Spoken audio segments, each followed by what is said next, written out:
It was an ordinary spring day at Armand and Associates, the insurance agency where Don worked.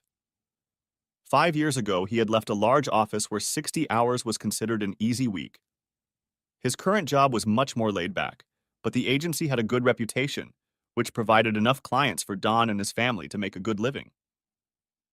It was a small office with 5 brokers and 10 employees. Don had been working there as a broker for almost 4 years now. He loved his job. In his first few years in insurance, Don had learned the industry and found that he knew how to talk to people.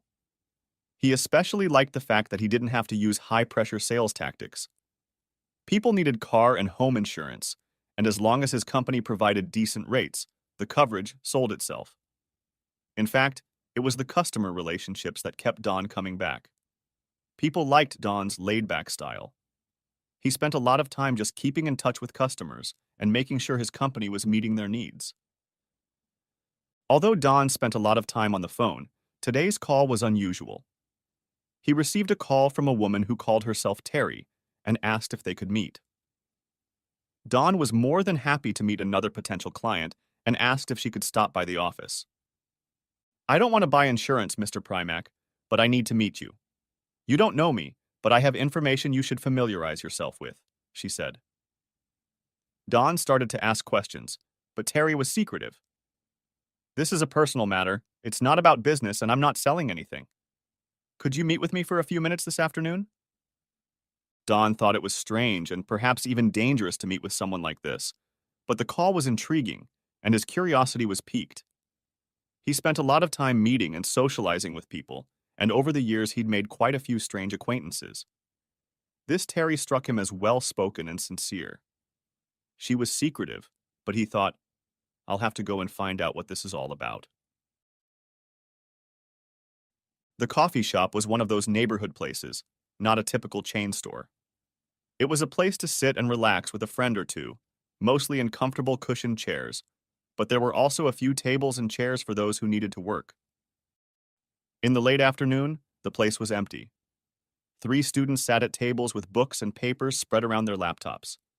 They had their heads down in concentration, and none of them looked up when Don walked in.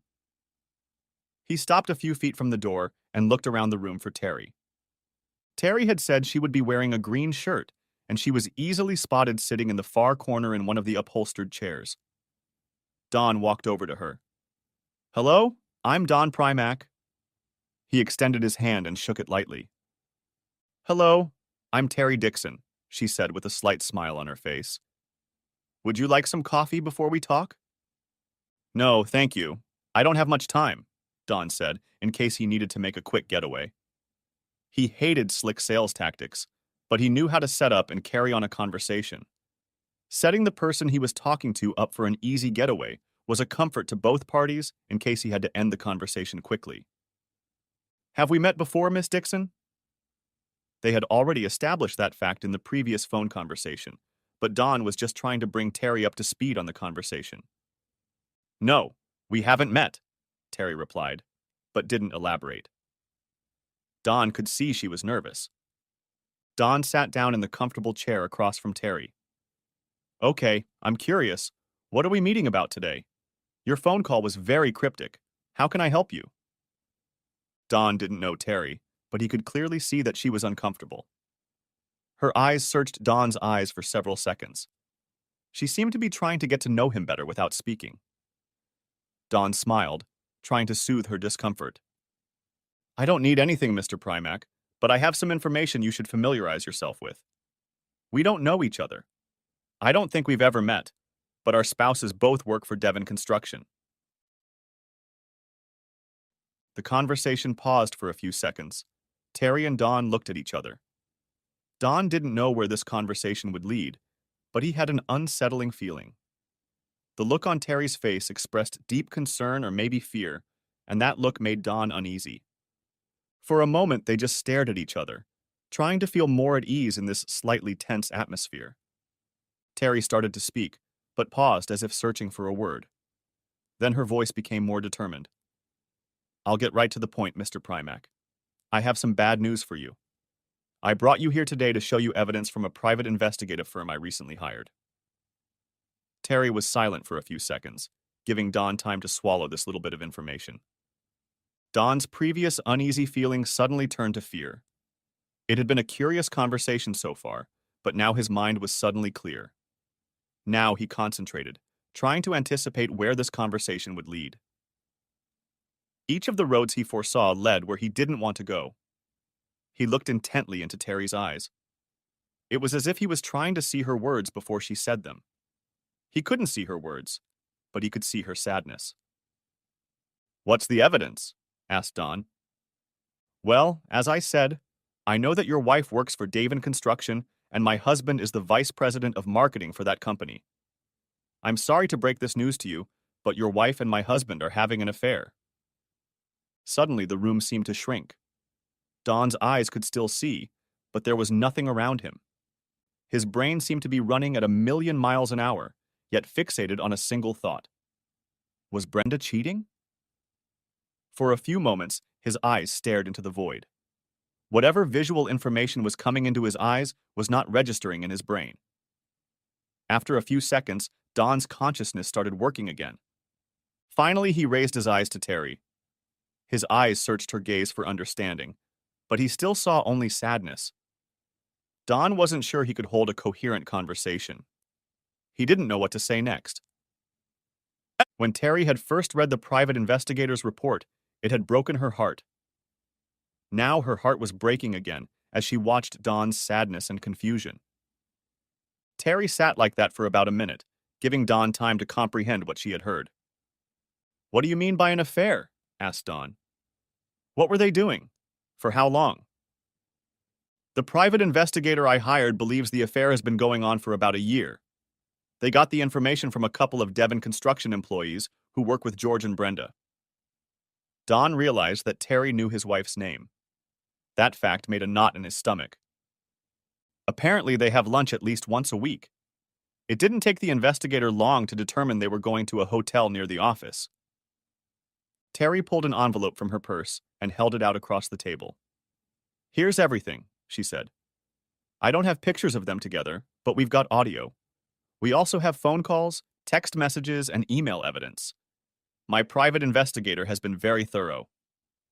"Oh my God," was all Dawn could utter. It was all too real and happening too fast.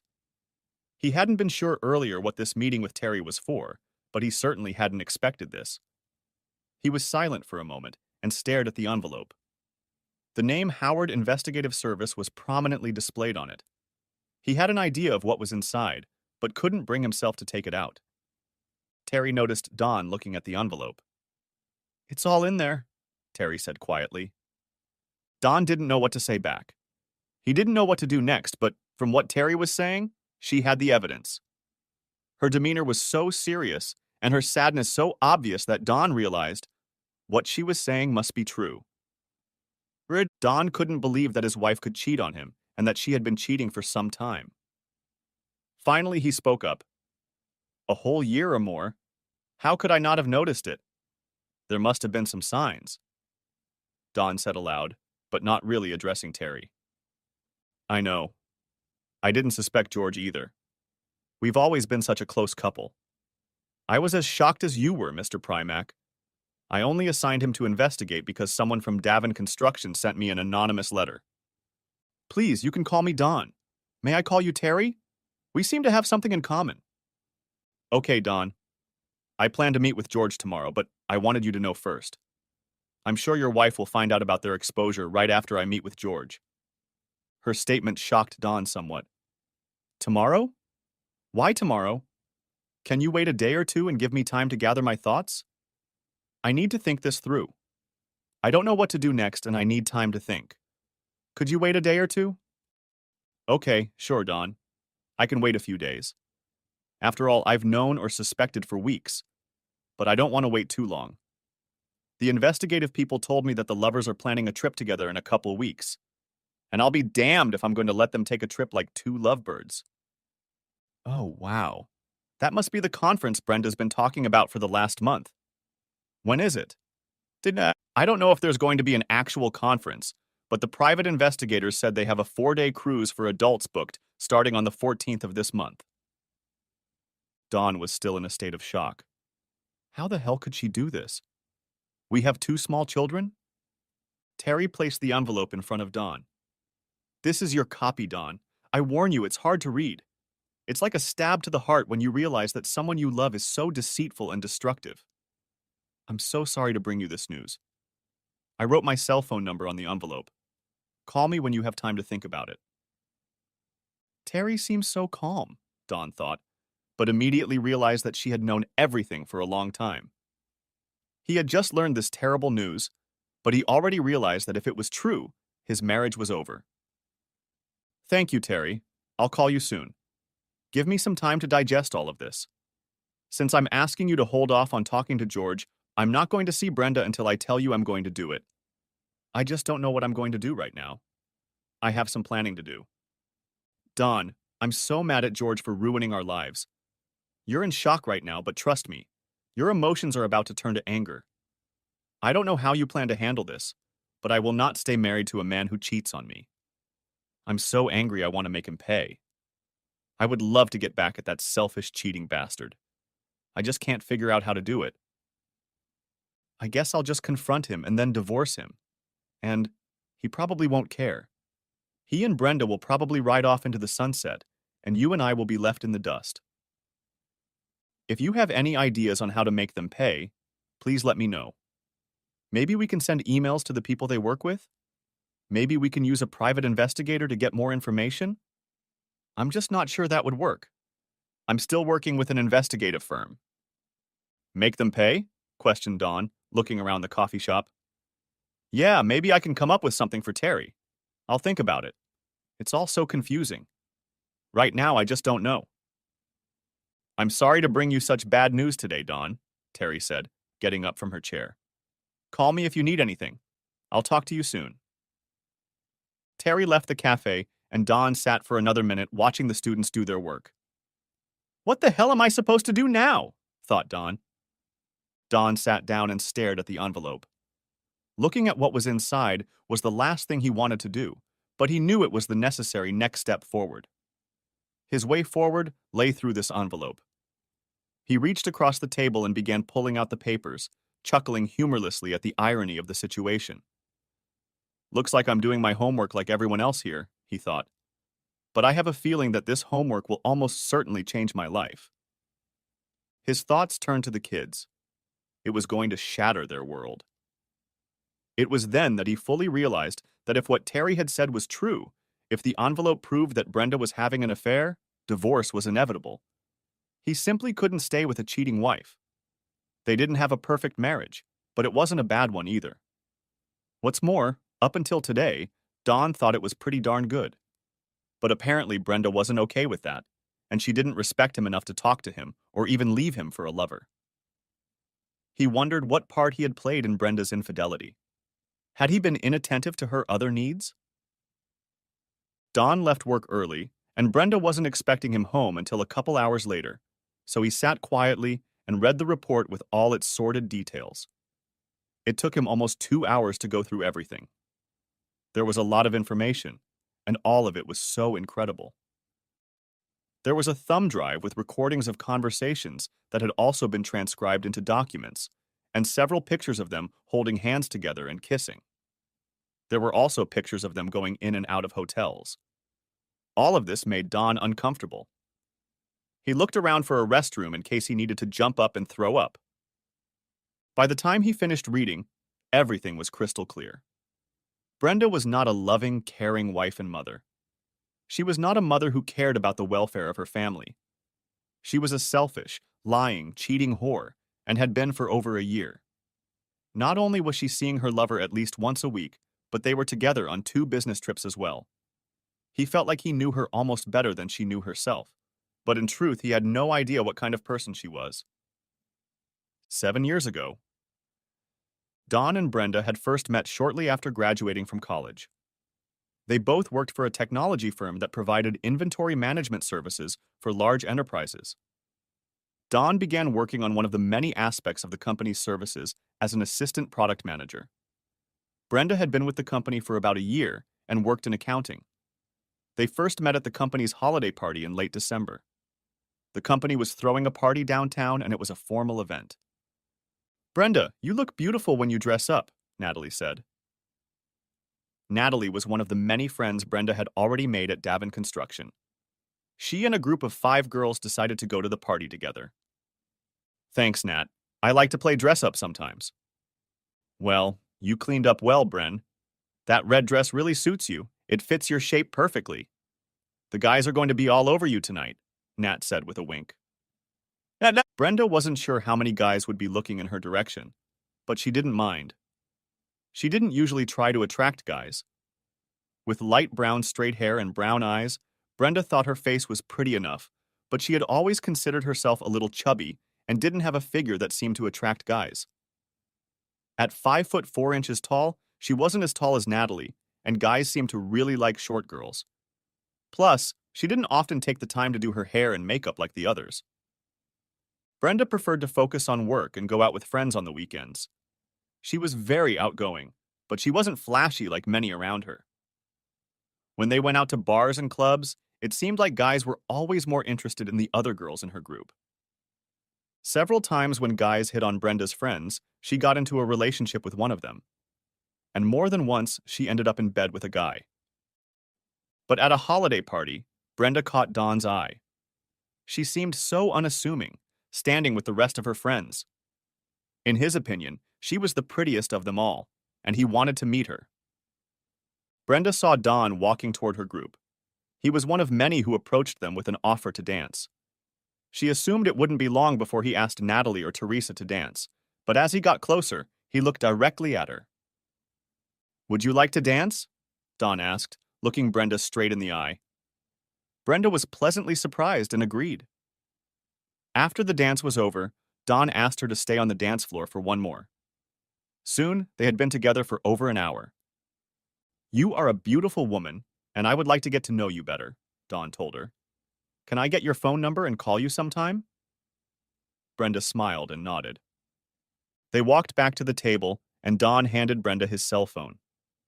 "Send a text to your phone, and then I'll have your number." Dawn then looked into Brenda's eyes, smiled, nodded, and left. "Score," Natalie said, looking at Brenda and winking.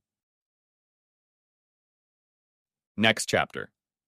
In the days that followed, Brenda thought about Dawn a lot. He had been so nice at the party and very attentive. He had her phone number, and now she wondered if he would call. "I'm not going to get my hopes up," she thought. Too many times in the past she'd waited for a guy to call and then he didn't. But on Monday night, Brenda was pleasantly surprised that Dawn had called and asked her out to a movie on Friday. The Friday movie date went great, and soon they were spending almost all of their free time together. Dawn quickly fell in love with her, and Brenda loved the attention. She wasn't used to a man giving her so much attention. He was smitten and wooed her with flowers and candy. When they were dating, he always tried to make every date special. Brenda loved to be pampered, and he won her over. Nerds get lucky sometimes, Dawn thought to himself. Brenda really liked to be pampered and told all of her friends about him. Brenda had a large circle of friends and was constantly posting on Facebook. "He's a romantic," Teresa wrote, and then added, "He's Brenda's keeper. You don't meet those types every day." After the lovely date, Brenda returned home and lay on her bed, still fully clothed. The date had gone wonderfully, and she was in a state of euphoria. It was a feeling she hadn't experienced since her first love in high school. "I found a man who thinks I'm special. I didn't realize men didn't do that anymore." Dawn held her hand as they walked and opened doors for her. He was constantly giving her unintentional signs of attention. A light kiss on the cheek and her heart sank. Brenda realized that she was quickly falling in love with him. She felt like she was being swept off her feet and enjoyed every minute of it. Falling in love is a wonderful feeling. Dawn and Brenda had been dating for about a month now and still spent most of their free time together. This Friday night was no exception, but Dawn had something special planned. "Where are we going tonight?" asked Brenda. "You'll see. It's a surprise," he said as they drove downtown. Brenda was intrigued. Finally, Dawn started circling and Brenda realized he was looking for parking.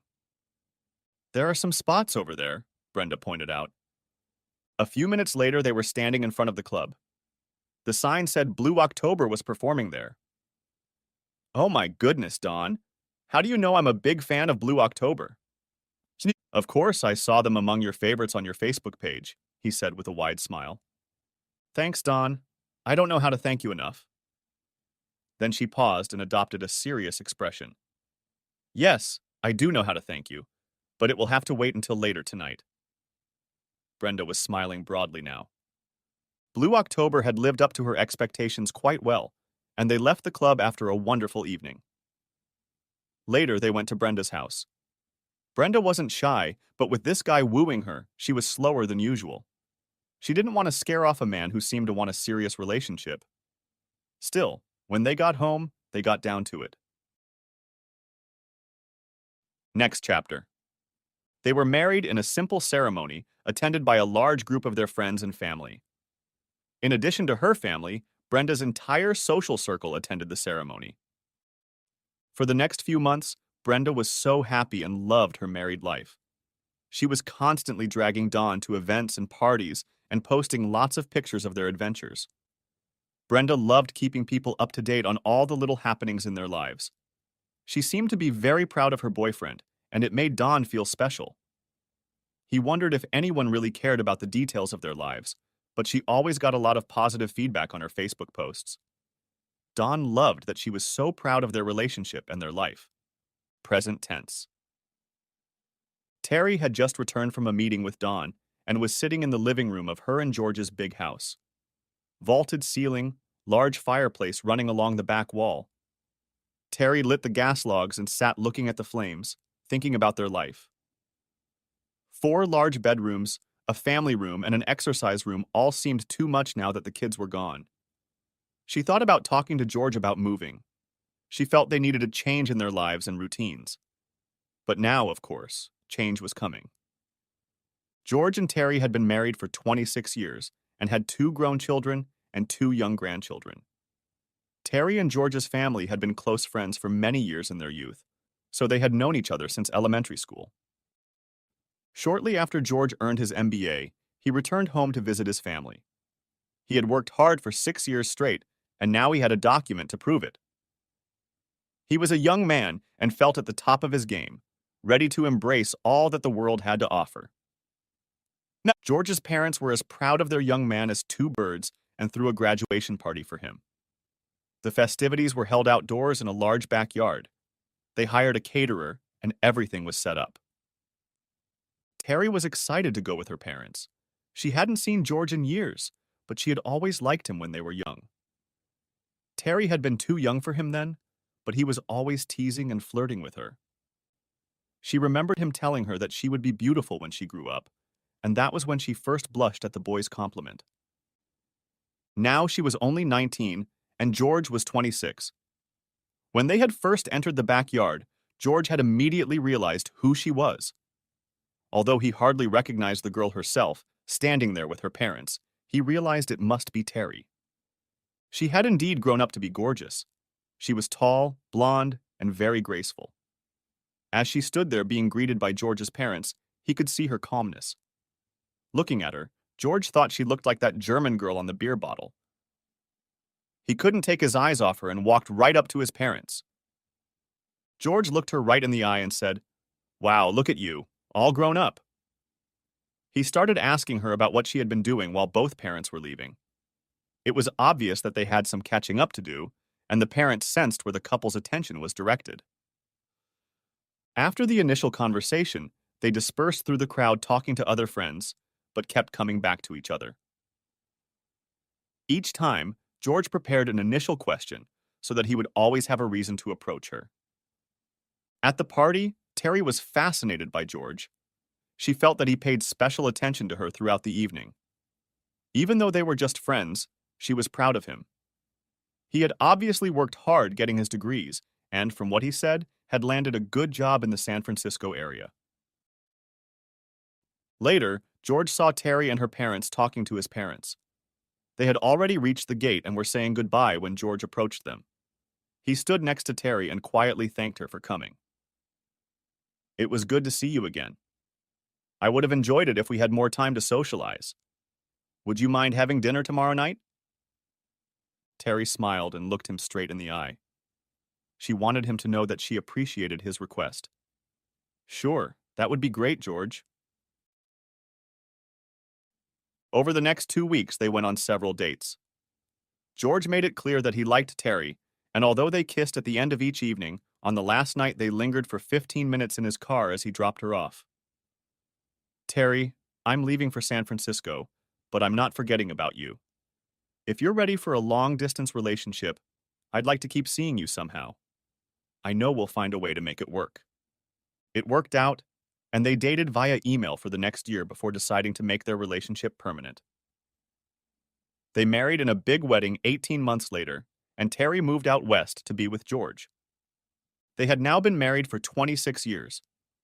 In those early years, they were a team, raising the children, George working on a promotion at work, Terry taking care of the house. Things had changed in the last few years as the kids had moved away from home.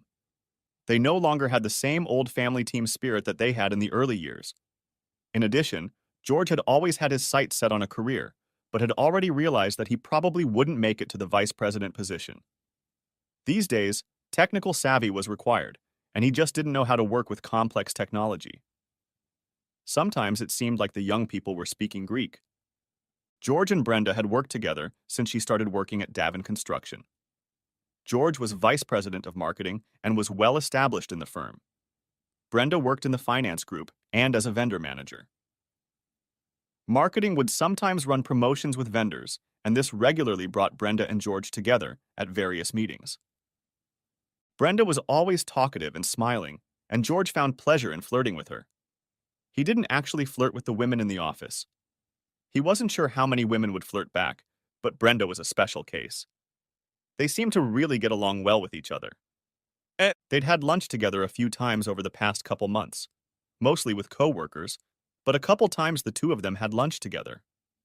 Lately, he had started complimenting her on her clothes and hair. Brenda was trying to dress more nicely and was even wearing a little makeup. Brenda could feel George's increased attention and knew he was attracted to her. She enjoyed feeling attractive to a man, especially one as handsome as George. At times, she caught herself thinking about him and even wondered if he was good in bed. It wouldn't hurt a girl to dream, she thought. One Wednesday at the daily morning briefing, George approached her. Brenda, Greg tells me you've been talking to Ace Construction about a partnership. I'm meeting with them on Friday about a project and would like to know more about your connections.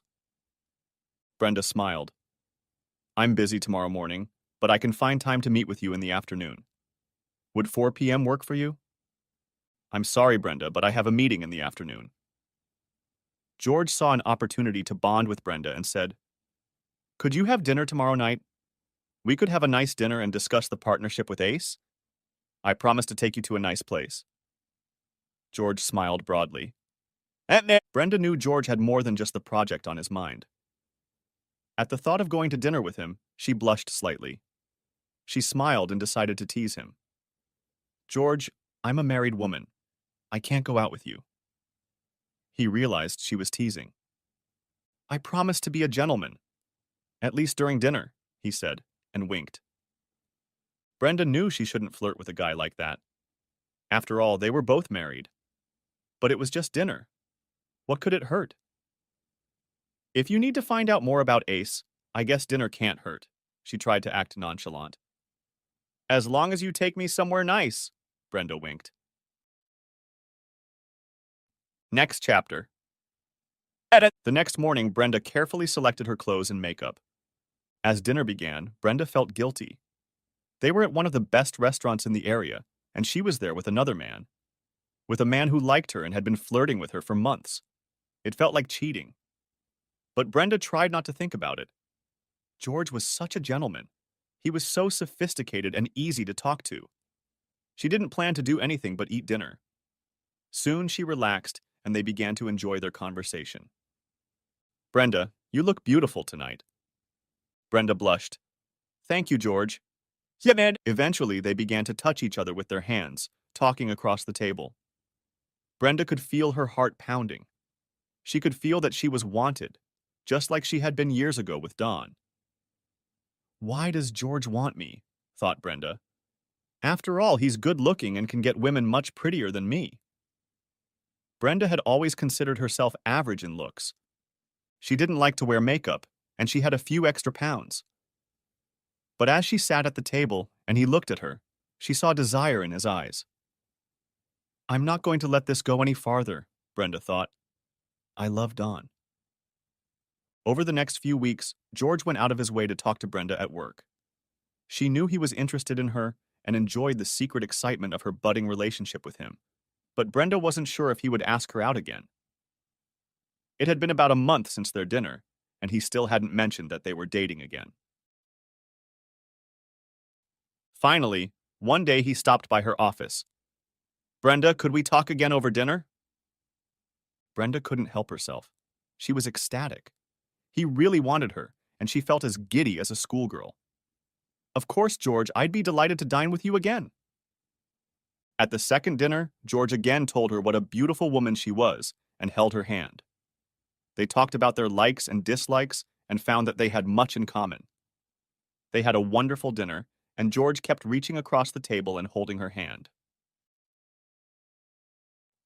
As they were walking to their cars, George stopped Brenda and pulled her to him. They looked into each other's eyes, and Brenda realized what was about to happen. George opened the door of his Mercedes and placed Brenda in the front seat. Brenda felt a thrill as George walked around the car and got into the driver's seat. He told her he could get a room at a hotel on the next street over. Take me to that hotel, she sighed. Next chapter. Thus began their affair. For over a year now, they had been having fun. At times, it seemed like a grand adventure to Brenda. Having another man in her life and planning their meetings was exciting. George seemed to be constantly working to bring them together. At the Monday morning department-wide meeting, George and Brenda sat across from each other at the conference table. While Bill from logistics was talking, Brenda glanced at George. George touched his nose. It was his sign that he was thinking about her. After the meeting, George stopped her in the hallway in front of the conference room. When the crowd dispersed, George told her that he was planning another trip for them together. They used to go to the same business meetings and then add a couple days for themselves.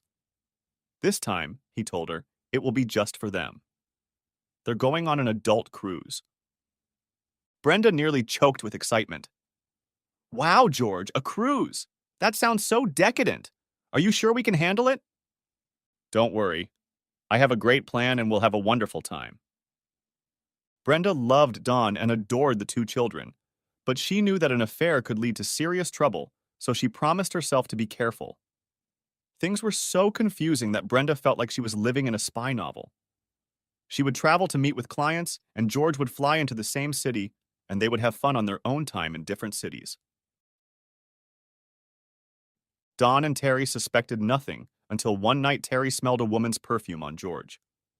After that, she made sure to hug him whenever he came home. It wasn't long before Terry smelled the same perfume on him about once a week. Terry still felt that there must be some other explanation for this. She couldn't imagine George being a cheater. But lately, George had changed. The sincerity of his attentions seemed to have been replaced by the fact that he was simply fulfilling his duties. He loved to travel, but they hadn't flown anywhere in over 10 months. It was a record for them without traveling. And then she got that little note. Just a few words, apparently from George's coworker, but it had Brenda's name attached to the perfume. Her suspicions were confirmed, and Terry decided to hire detectives. It didn't take them long to find out almost everything about the affair. George had finished his preparations. He and Brenda were going to go on a small cruise. The cruise was for adults only. They were to attend a conference, but George made sure that the company's plans were canceled at the last minute. Then he and Brenda could sneak off on the cruise. Next chapter. Terry, how are you? It was Dawn calling her from work 2 days after their meeting at the cafe. I'm fine, as you'd expect. How about you? I'm mad as hell. I can't believe what those two are doing. I won't stand for it. I've decided I'm going to divorce Brenda. Yeah, I understand. I'm planning on divorcing George too. Why don't we talk to them tonight? No, Terry. I have a plan to get back at them. It looks like it's going to end in divorce for both of us, but I have an idea of how we can get a little revenge. Are you ready to get a little revenge on George? Absolutely, Don. It would be nice not to be just a patsy in this mess. What's your plan? Don and Terry met again over a cup of coffee, and he told her the plan. Yes, we're going to let them have an adult cruise, but it's not going to be like they planned. For the next 2 weeks, Terry and Don worked out the details of the plan. The fateful day came, and George and Brenda left for their conference in Miami. That morning, Brenda was about to walk out the door as Don stopped her. Brenda, I have loved you for 10 years. I love our life and our two beautiful children. I give you my whole self in this marriage, and I believe you do the same. Brenda thought Don sounded a little strange talking, but she was distracted. She was worried about missing her flight. Of course I do, Don. I love you with all my heart. Don just stared into her eyes. The words he spoke didn't even seem to reach Brenda. He saw what a lying, cheating whore she had become. She cared little for their marriage, her family, and himself. What a selfish bitch, Don thought, but decided to give her another chance. Brenda, maybe you should skip this conference and stay home with the kids and me. Since they aren't expecting you at work, we could take the kids to Amusement World and make it a family outing. How about that idea, Brenda? Just me and the kids? Don, it's too late to back out now. I have to learn our new accounting system, Brenda lied. My boss will be furious if I don't go.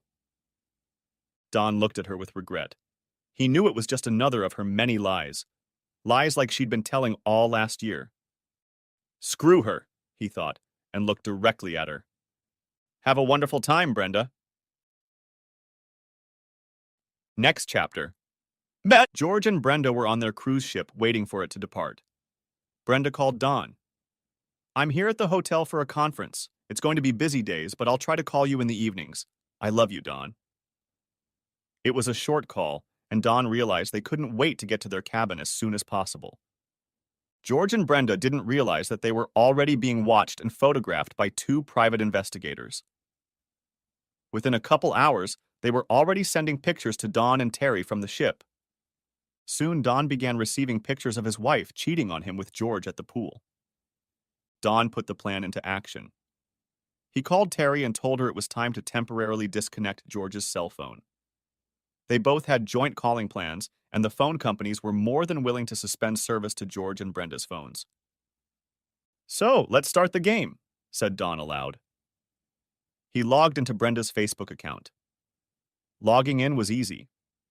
Brenda used the same password for most of her personal accounts. Don posted pictures of the lovers by the pool. He muted the nudity, but it was obvious that she wasn't wearing a top. Along with the photos, Don posted the following Facebook post. I loved Don. He was a good husband and father, but I decided to have a lover. I don't care if Don divorces me. As you can see, my new boyfriend is a real man, and we are going on a cruise this week. What do you think? Isn't he handsome? And he's a vice president of the company I work for, so I'm moving up above the old Don. In fact, I think I've forgotten about him already. I'll try to post more pictures tomorrow. End of Facebook post. Don was counting down the time. 3, 2, 1, and then hit the send button. It was fun to watch all the responses over the next few hours. What the hell? What? Friends were writing on Brenda's page, saying she was out of her mind and asking how she could do that to Don. Everyone was telling her she was crazy and asking how she could publish that shit.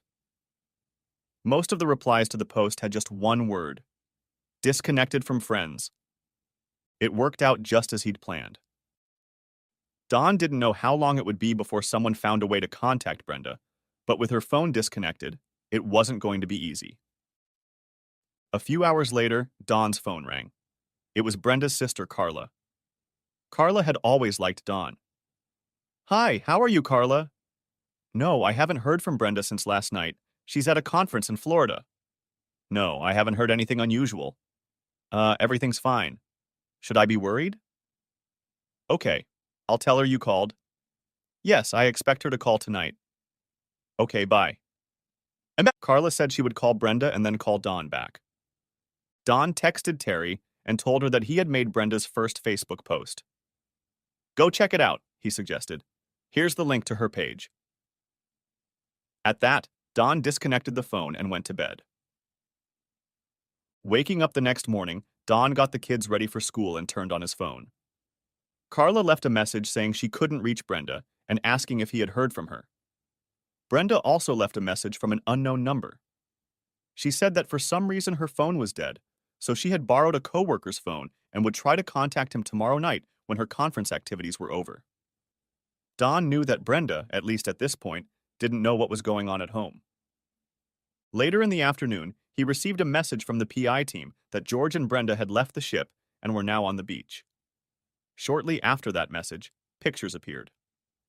Dawn smiled, knowing that he would now have more ammunition for the evening message. As soon as Dawn got home from work, he received more pictures of them lying on the beach. And that's when the private investigator hit a gold mine. Apparently, George and Brenda had rented a separate small cabin tent on the beach. It wasn't exactly secluded, and the private investigator could easily use his Zoom camera. They got a 5-minute video. Dawn created a cloud storage account. It could be shared with people by sending them a simple link. He also gave the private investigators the ability to send messages to that account, and they sent the video and all the photos there. Dawn watched the video that the private investigators posted to the cloud account. Now I have everything I need. Anger boiled in Dawn's brain. I'm going to burn your cheating ass to the ground, and I'll do it in front of all your friends and family. Dawn checked Brenda's Facebook again and was surprised at how many responses had come in since last night. There had been a few nasty responses from Brenda's friends earlier, but now it seemed everyone was piling on. Wait until they see the next posts, Dawn thought to himself.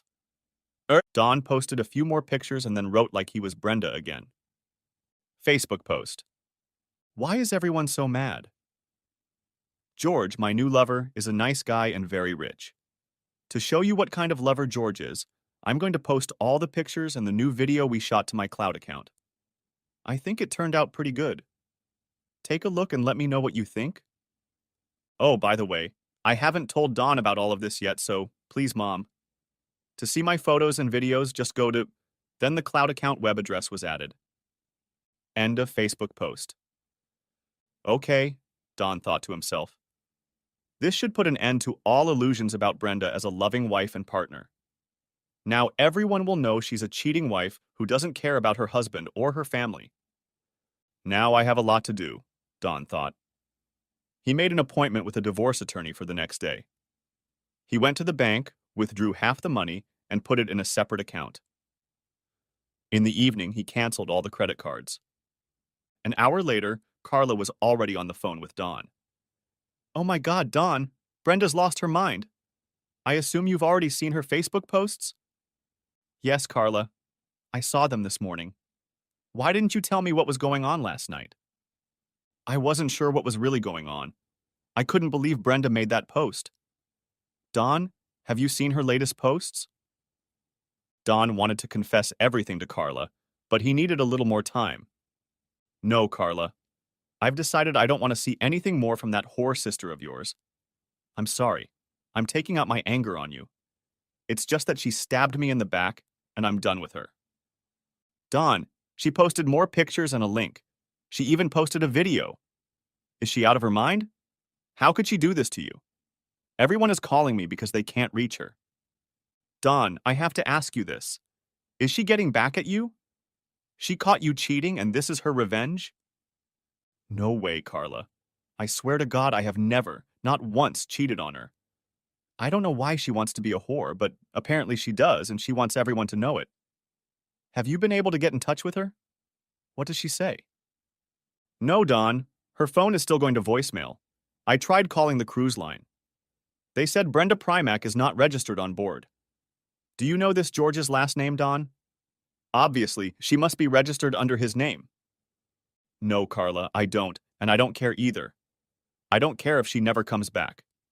If you do talk to her, tell her I have to tell the kids what's going on. I'll spare them the details and just tell them we're splitting up. I can't risk them finding out from someone else, and apparently everyone knows. Okay, Don, I'm sorry about everything. Even if she was cheating, why would she let the whole damn world know? Don, you're a good guy. You don't deserve this. I don't know why Brenda's acting like a whore. Don's phone rang again, and it was Terry. My God, Don, you really destroyed them with those pictures, and I can't believe they videotaped them. It was really hard to watch. Everyone at Devon Construction knows about those ads. Brenda's social circle was full of people from work, and the whole company is buzzing about their cruise adventure. About 10 of our friends have already called me expressing their concern and support. Terry, we have everything we need, so I think it's a good idea to get their phones back on. It won't be long before they know the concert is over. Then they can try to come back, or maybe they'll just stay on the cruise. I don't care. Don, do you really think we did the right thing? After all, their affair has gone public. I think George might even lose his job. I doubt they'll fire Brenda, but all her friends now know about her affair. Hell yeah, we did the right thing. They're liars and cheats, and they disrespected us all last year. They deserved it. Their friends and family now know them for who they are. All we did was expose what they were doing. We didn't force them to have affairs.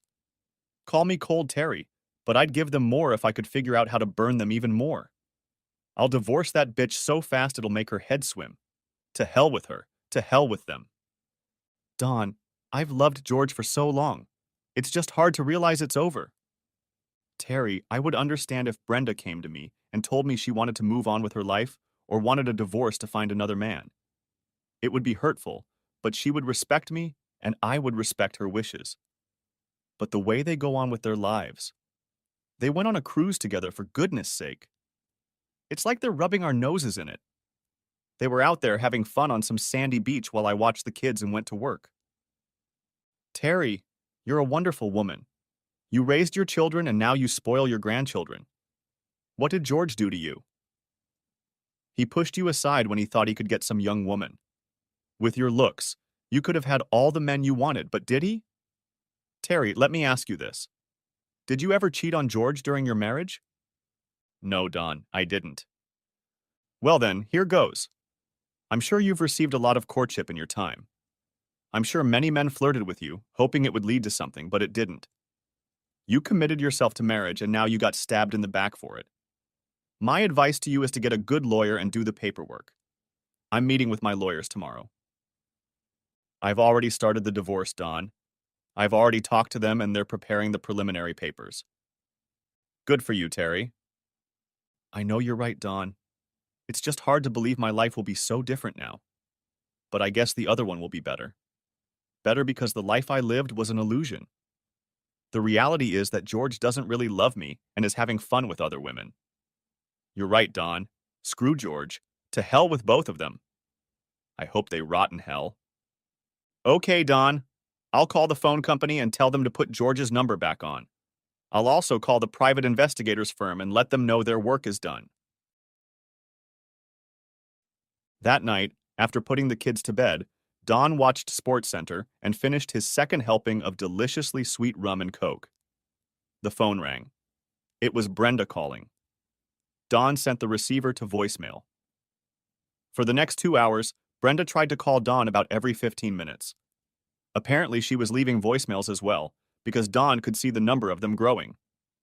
She knows it's a done deal, he thought, and disconnected the phone. Don went to bed, but he couldn't sleep. He knew the next week was going to be a busy one. In the morning, he was going to tell the kids that he and Mom were having problems and would no longer be living together. It was going to be one of the hardest conversations of his life. He knew they would be confused, and he made sure to prepare himself for their many questions. And Terry was right. This massive change in his life was not going to be easy. Don hoped that he would be able to get joint custody of the children. Sharing time with them would be the hardest part. He knew it wouldn't be easy for Brenda either. She might be a cheater, but she was a good mother to the kids. And as angry as he was at Brenda, he still felt love for her. She was smart and witty. They always knew what each of them was thinking and always enjoyed each other's company. He realized that it was possible to hate and love a person at the same time. What a screwed up situation, he thought.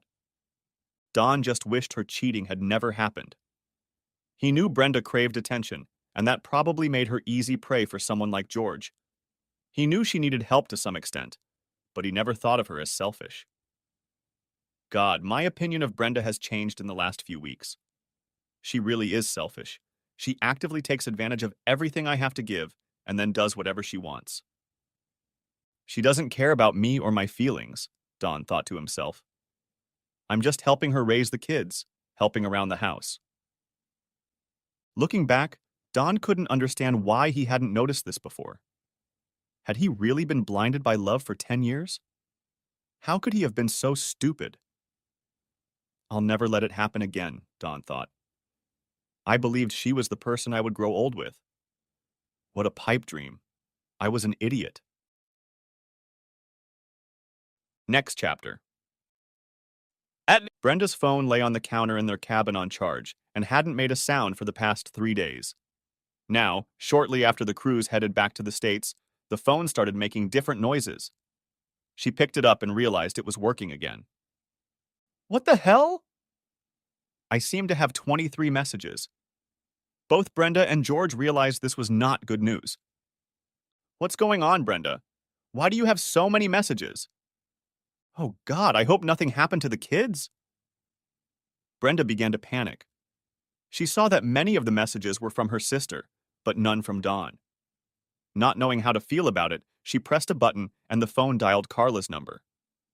What the hell is going on over there? Were the first words Brenda heard. Carla hadn't finished speaking yet. How the hell could you post that shit on your Facebook page? Are you out of your mind? Brenda was totally confused. Why was Carla so angry? What is this crap on my Facebook page? That garbage about you being on a cruise with your lover George. How could you do that to Dawn? What about your kids? Brenda was stunned. She felt her legs growing weak. Staggering, she stepped back and sat down on the small couch in their room. She couldn't speak, and George could see the reaction on her face. Brenda tried, but nothing came out of her mouth. Brenda! Brenda! Are you still here? What the hell is going on? Carla, how do you know about George and the cruise? Brenda still couldn't understand what Carla had said. You posted that shit on your Facebook page, posted those pictures and that video. How could you do that? I mean, hell, you can hate Dawn, but what about Mom and Dad? They're not doing well for themselves. I can't believe you did that shit, Brenda. Carla, I have no idea what you're talking about. I haven't posted anything on my Facebook page in days. And I guess you're not on a cruise either. Having fun with some guy named George, are you? Oh my God, how do you know that, Carla? Because it's all over your Facebook page. You and George are on a cruise and there's a link to pictures. There's even a video of the two of you, Brenda. The phone fell out of Brenda's hands and hit the floor. She only looked at it. George looked at her in confusion. What the hell is going on, Brenda? Brenda couldn't speak. She just looked down at the phone. She couldn't pick it up. It was like molten rock. She could hear Carla keep talking. Finally, she picked up the phone and brought it to her ear again. You need to get that page down quickly and get your ass back here. Carla, we're heading back now, but we won't be in Miami until tomorrow morning. My flight won't get me home until tomorrow night. Well, take that shit off, and you better think about what you're going to tell everyone. How could you do that shit, Brenda? Brenda was stunned and still unable to comprehend what she was hearing. Okay, let me get on Facebook and try to figure it out. Call me when you do, and you better call Dawn, but I don't know what you're going to say.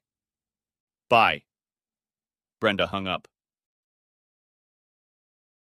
Next chapter. Brenda deleted the Facebook page, but didn't know how to delete the cloud account. What she saw on it was crazy. Who took those pictures? How did this crap get into her account? Someone had obviously hacked into it, but how would the hacker know about her and George and the cruise? And where did the damn pictures come from?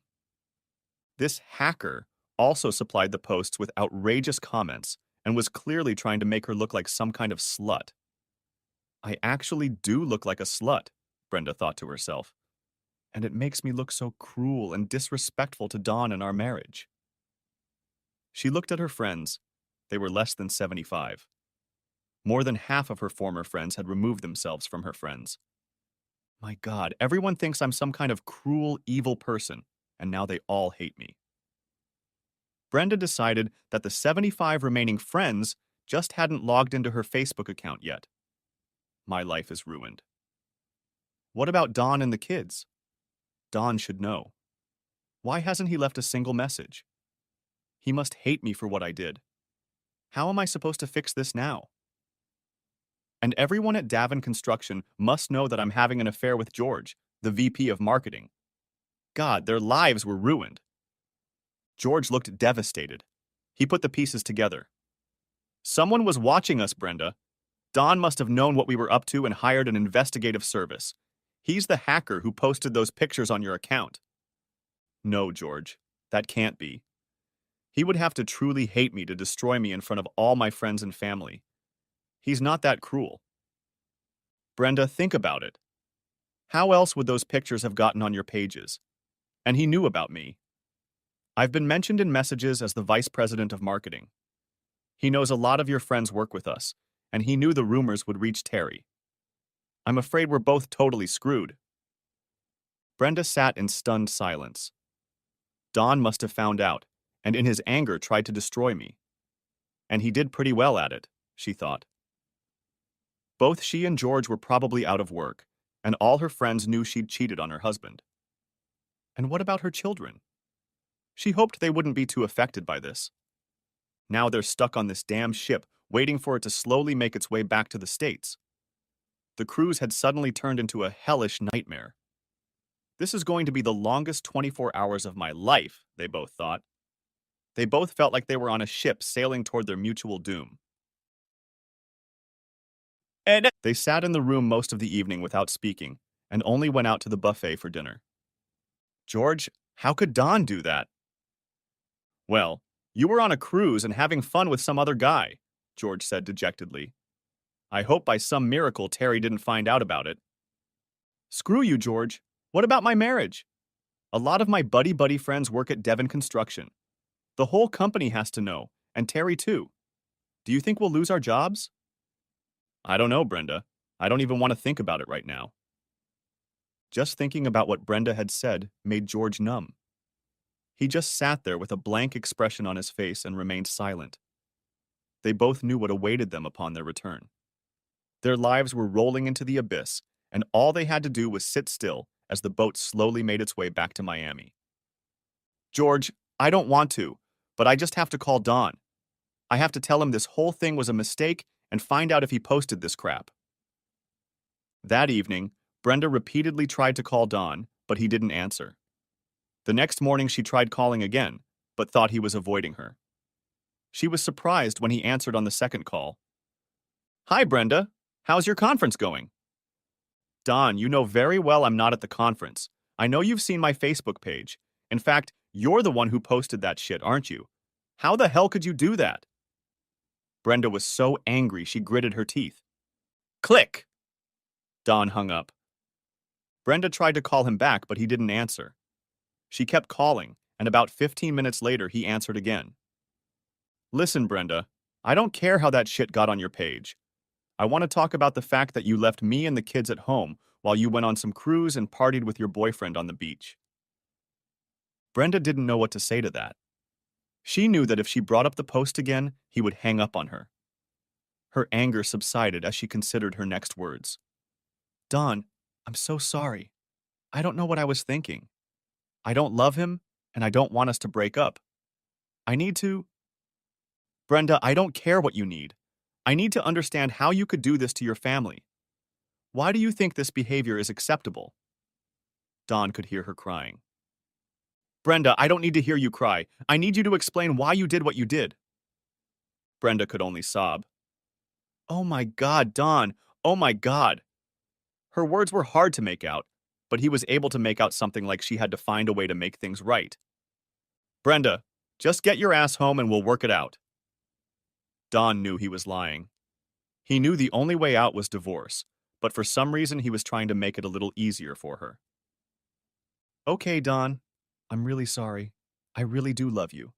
I know we can find a way to make things right. Bye, Brenda. I'll see you soon. Dawn hung up the phone. George Terry's call didn't go any better. She knew everything. She was the one who had hired the private investigators and was in on the Facebook plan. He knew it could cost him his job, but he couldn't be mad at Terry. He knew how much he had hurt her, and he only wanted to try to make amends and keep his family together. I don't have the words to tell you how sorry I am, Terry. I messed up, and I'm going to spend the rest of my days trying to make it up to you. It didn't dawn on George that Terry was already on the path to divorce. I love you, Terry. I'll find a way to make it up to you somehow. Terry abruptly hung up the phone. George thought it was merciful of her not to prolong the conversation. They could talk things over when he got home, he thought.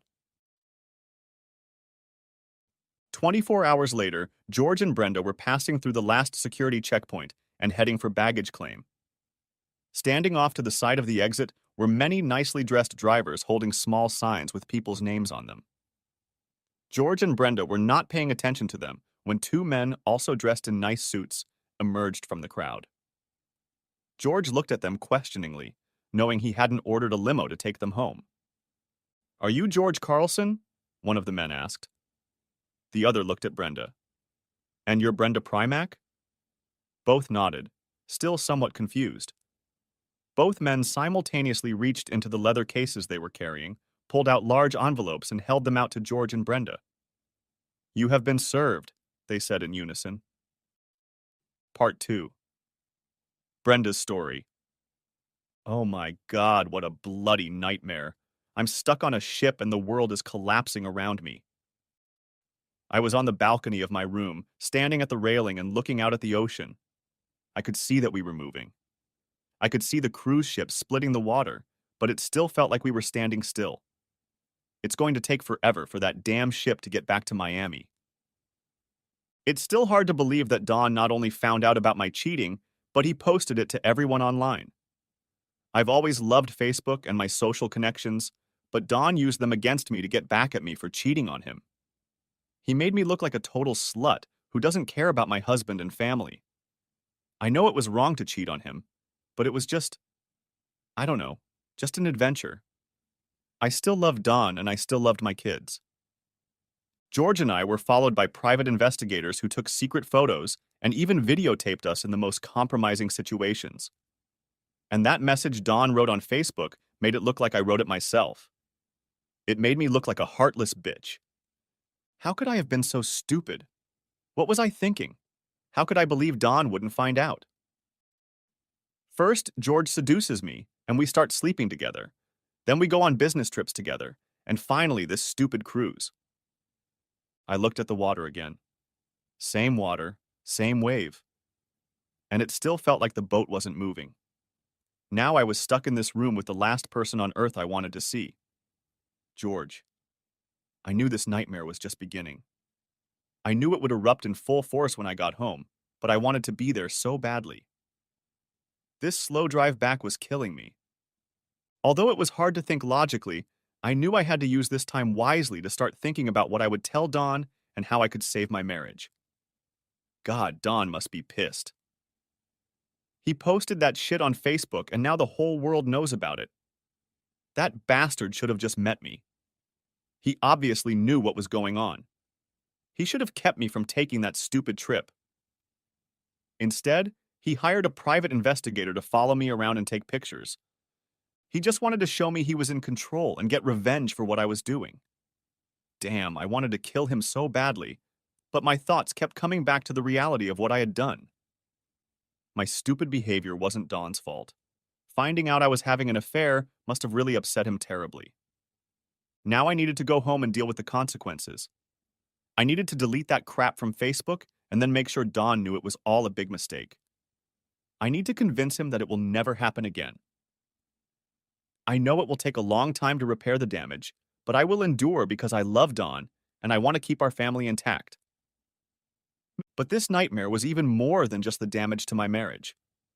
Everyone knows. Family, friends, everyone. What am I going to tell them? There's not much I can do to explain my actions, but I want them to know I didn't post that shit. So here I am, stuck on this cruise ship. My life is like a slow motion disaster. The cruise ship finally crawled back to Miami. We grabbed our luggage and headed to the airport. I tried calling Don again, but the call went straight to voicemail. What time does the flight arrive, George? We had barely spoken in the last couple hours, both of us immersed in our own thoughts and just doing what we had to do to get home. I don't think either of us wanted to talk about the sense of dread that had engulfed our worlds. I wanted so badly to be home, but the closer we were, the more I feared what was about to happen. Do you think, George, your marriage will survive this? Yes, I think so. This is the only time I've ever cheated on Terry. When he said the word cheated, I realized how awful it sounded. I used to think of my actions as just a bit of fun, maybe even call it an affair. But cheating? Yes, I was a cheater. I had cheated, and there was no turning back. I'm not sure my marriage will survive. I think Don will give me a chance, but he's not the kind of guy who goes easy on everything. Hell, he's still mad at his older brother for hitting on his girlfriend in high school. We have to hope for the best, Brenda. I know I'll do everything in my power to keep Terry. So, it's over between us then? No. George quickly turned his head and looked me in the eye with a shocked expression. Then he saw that I wasn't kidding, and relief appeared on his face. We both tried to laugh it off, but neither of us were in a playful mood, so our conversation fell apart again. I woke up with a jolt as our plane landed. I don't usually sleep on airplanes, but the anxiety of the last 36 hours had exhausted me to the max. When George and I got up and retrieved our luggage from the baggage claim, we just stared at each other. It seemed we had come to a reckoning and there was nothing more to talk about. Brenda, I hope the next few days go well for you, or at least as well as can be expected. Just try to let Don know that you still love him, and maybe you can make things right. That's what I'm going to do with Terry. This is the first time for both of us, so hopefully our spouses can forgive us. I looked into George's eyes. I didn't know what to say. My vision blurred and then tears ran down both cheeks. I just don't know how I can look him in the eye. He knows what we did, and I hurt such a good man. It still pisses me off that he had to put us on display, but maybe I'd do the exact same thing if I had the chance. He probably did exactly what I would have done under the same circumstances. We can't blame them for our indiscretion. My advice to you is don't even mention the Facebook entries. You can't blame him for anything. Just try to rebuild your marriage. The plane emptied, and we walked down the aisle and out of the plane. When we left the lounge and headed down the escalator to baggage claim, all these guys offering transportation for business people were holding up their signs. Neither George nor I paid any attention to them. We both had cars in the airport parking lots. Then we heard a couple of men calling our names. I was confused. Had Don really sent someone after me? As the men approached us, they confirmed our identities and then handed each of us an envelope. You have been served, they said almost simultaneously. I looked at them with a blank expression. I didn't understand what they were trying to say. As the men began to leave, George looked at me. There was a deep sadness in his eyes. He wasn't confused. He knew exactly what was going on. They're divorcing us, Brenda. These are the divorce papers. I felt my legs grow weak. It was as if my knees had turned to jelly and could no longer support my body. I just fell to the floor. I was all numb and felt tears streaming down my face. I sobbed loudly. Everyone around me looked at me with concern. After a moment, I looked up, but George was no longer there. I looked down the hallway and saw him slowly walking away. 45 minutes later, I picked up my car and drove confidently to my house. I texted Don to let him know I was on my way. I'm sure he needed to prepare as much as I did. Earlier, George had advised me to repair the marriage, but now it looked like Don was headed for divorce. But that didn't mean there wasn't still a chance. I was going to give everything I had, hoping it wasn't too late. I barely remembered the drive home. My mind was spinning, but there was no way I could come up with a coherent strategy. All I knew was that I needed to go back and talk to Dawn. All that damn waiting on the way back, and then I was finally on the street where I lived. It was early evening, but the sun hadn't set yet. Dawn always parked the car in the garage, so I couldn't tell if anyone was home. Doomsday was about to begin for me, and I felt a wave of nausea roll through my stomach. Maybe he'd changed the locks and wouldn't let me in. I didn't know what was in store for me, but I finally made it home. As I approached the door, I paused for a second and listened. There were no sounds coming from inside. I grabbed the handle and turned it. It was locked. Was I right? Had he changed the locks and wasn't going to let me in? I put the key in the door, and he turned the lock easily. I pushed the door open and immediately realized no one was home. The house was dark in the evening light. No Dawn, no kids running to greet me. I dragged my luggage inside and turned on the hallway light. Hello? Is anyone home? My voice sounded loud in the quiet house. Damn, they're not here, I muttered to myself. I left my luggage by the door and started walking around the house. Nothing was out of place, but the silence kept me on my toes. At least Dawn hadn't packed up and left me yet. I walked up the stairs, heading towards our bedroom. When I reached the kids' bedroom, I turned around and looked inside. The beds were unmade and toys were scattered all over the room. I had put my selfish desires before my family, and now I could lose it all. Seeing the kids' bedroom, toys scattered across the floor, Chelsea's pink blankets, and Trevor's Transformers sheet made me feel unreal. Could I really lose this reality? My family? Would I really not be welcome here anymore? I felt my legs fail me again, and I grabbed onto the doorframe to support myself. Sobs overwhelmed me again. I don't know how long I stood there crying, but I finally realized that I needed to check to see if Dawn had packed up and left. Maybe he took the kids to his parents' house and then packed up his stuff and left. I walked down the hallway and into our bedroom. Looking around, I realized that nothing had been touched. Dawn hadn't taken any of his clothes. I felt a glimmer of hope that maybe this was a positive sign. Finally, I walked down the stairs and into the kitchen. I'd eaten almost nothing for the past 2 days and decided that eating would help me clear my thoughts. On the table was a folded note from Dawn. Okay, here it was. At least I'd know what was going on. The note was short and to the point. Dawn was informing me that he and the kids were at his parents' house.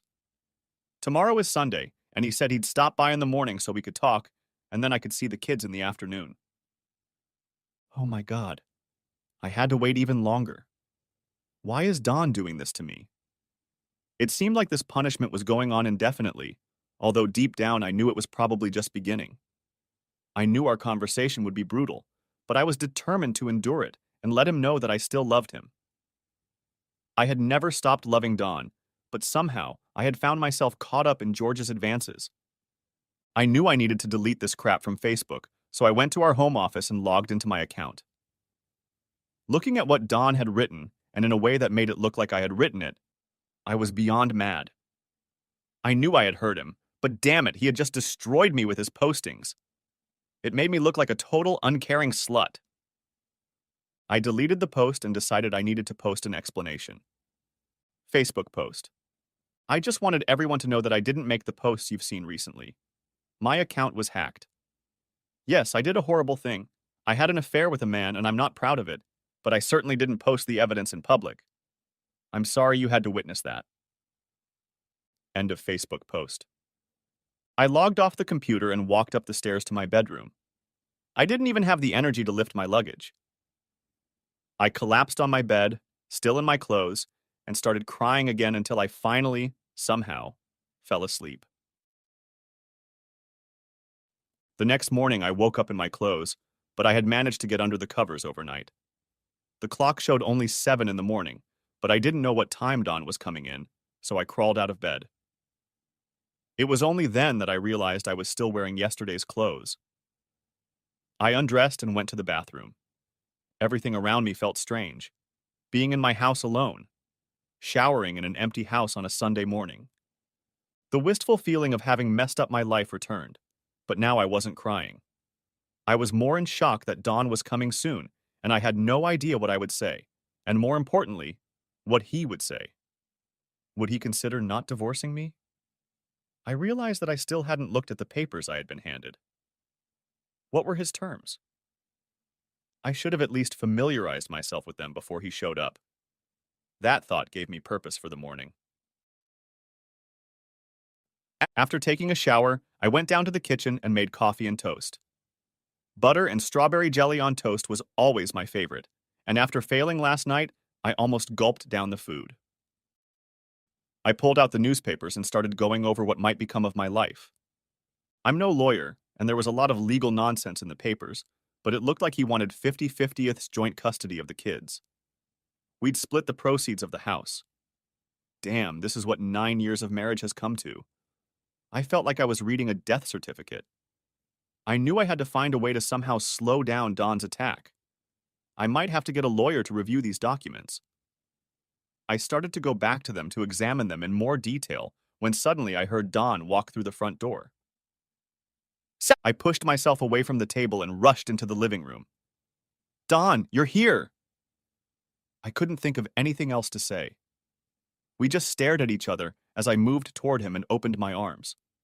I wanted to hug him. I had never needed a hug from anyone in my life. He looked at me expressionlessly and said nothing. As I moved closer to him, he reached out and pointed his palm at me. He pushed me away, and the hug was not meant to happen. I stopped 3 feet in front of him and, looking him straight in the eyes, began to cry. Don, I'm so sorry about what happened. His facial expression I couldn't understand. He looked angry, but even more he was confused. What did he expect me to say? Did he really think I still didn't want him? Oh God, I felt terribly sorry for this man, and I had messed up his world. I felt like the scum of the earth. I had ruined a good man's life, and now he was standing here not knowing how to deal with his cheating wife. I stood there looking at the man who had embarrassed me in front of my family and friends, but I couldn't have any negative feelings for him. I was the one who had messed this up, and I needed to find a way to make it right. Don, say something. Call me by my name. Tell me how I screwed up. But please, just talk to me. Brenda, how could you just throw our marriage away? I thought you loved me. He stopped talking and just looked me in the eyes. There was genuine confusion read on his face. He was asking a question and expecting real answers, but I had no idea how to answer them. I'm sorry, Don. What about me? He asked. I thought you loved me, and it never occurred to me that you would have fun with me. I mean, never. I thought we had something beautiful. I froze in place and then mouthed, I don't know, Dawn. I wish I could give you answers, but somehow I just let him seduce me, and things got out of control. I didn't feel like I needed anyone else, but when George started flirting with me, I got hooked on the feeling. I let it go too far. Yes, Brenda, that's the understatement of the year. You ruined our marriage. I mean, what the hell? I just stared at him. I could feel the tears rolling down my cheeks. What could I say? So he continued. What about the kids? Don't you care what happens to them? They're going to grow up in 2 different families now. Oh my God, Dawn. Please, you have to change your mind. Please don't divorce me. I never had feelings for George. It was just, well, just my stupidity. I don't want a divorce. I love you and I promise with all my heart to find a way to make it up to you. Could you please postpone the divorce and give me a chance to prove to you that I love you and will never do anything like this again? Please, if you can't do it for me, do it for the kids. Screw you, Brenda. Now you're trying to take it out on me. If I don't take you back, I'll ruin our family. Am I going to be responsible for putting the kids in a broken home? No, Brenda. There's no going back. You need to pack your things and go. I'll bring the kids back this afternoon. You can stay with them tonight and sleep on the couch tonight. Tomorrow, after I leave for work, you have to pack everything you need and leave before I get home. No, please, Dawn. Don't make me leave. Tears streamed down my face and the moisture in my mouth felt like it had turned to glue. I sobbed, and my voice was hoarse. I'm so sorry, Dawn. Please give us another chance. I looked down, and my eyes were full of tears. When I looked up, he was already standing at the door, and then he was gone. I fell back onto the couch and just sobbed. About an hour later, Don came back with the kids. They were happy to see me and threw themselves into my arms. I hugged them and looked at Don with sad eyes. He just looked at me with a blank expression and walked past us to our home office. I tried not to cry, but the kids could see that I was upset. I just hugged them like I didn't want to let them go, and then I realized it must have upset them. I had to pull myself together for the kids. I made them dinner and we cuddled on the couch and watched TV. Then, around 9, I put them to bed. I didn't see Don all evening until 10 p.m. when he came out of our office and went up to bed. I heard the alarm go off on my phone, and it wasn't until a minute later that I realized I was lying on the couch. To my surprise, I slept like a log and felt rested. After getting the kids ready for school, I made them porridge and brewed coffee. They ate happily and I headed for our bedroom. As I suspected, Don wasn't there. He'd set our 2 large suitcases on the bed. Damn considerate of him. I dropped the kids off at school and headed back to the house. Maybe I wouldn't pack up and leave. After all, it's my house too. But I realized I needed to leave Don his space and his control. I would let him lead. I would continue to let him know that I still loved him and that we needed to raise the kids together. I knew he still loved me despite all the pain I had caused. We just needed time, and I was sure his heart would soften. I called my sister. She was still single and living alone. Brenda, what's going on? Are you back in town? Yes, I got back yesterday. Don didn't waste any time, Carla. He filed me into the damn airport.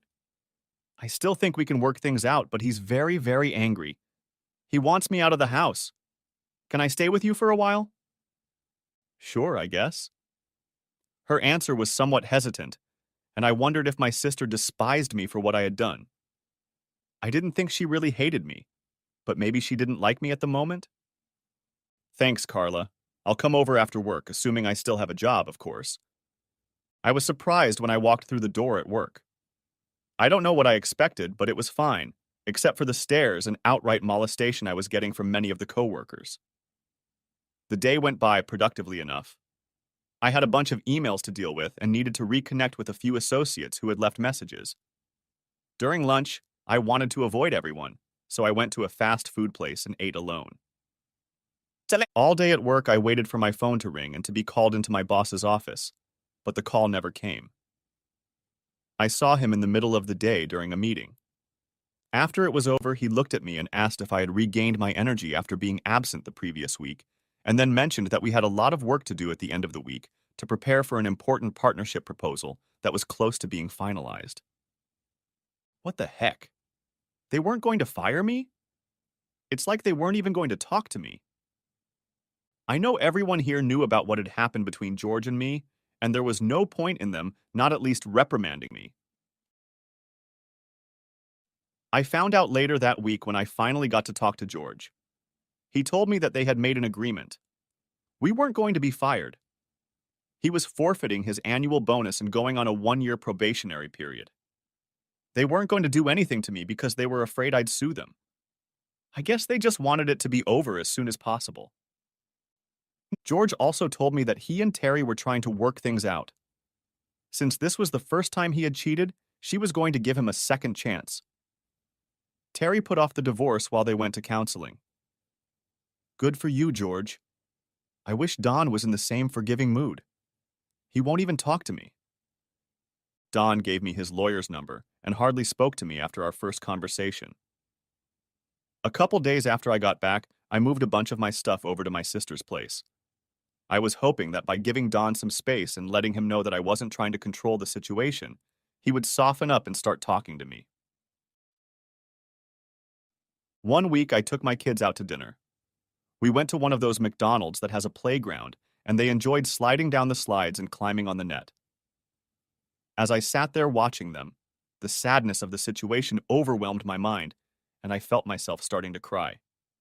God, I had to hold myself together for the sake of my children. When we got back to the house later, we walked to the door, and I stood in the foyer kissing and hugging them. I could see that they were confused. They figured I had come back to stay in the house. I brushed Chelsea's hair and tried to explain. Your dad and I had a fight, and I'm staying at Aunt Carla's for a few days. I looked up and saw Dawn standing in the living room. I love you guys, and I hope to be back by next week. Chelsea and Trevor looked at me. They saw my sadness, and I saw it in their eyes too.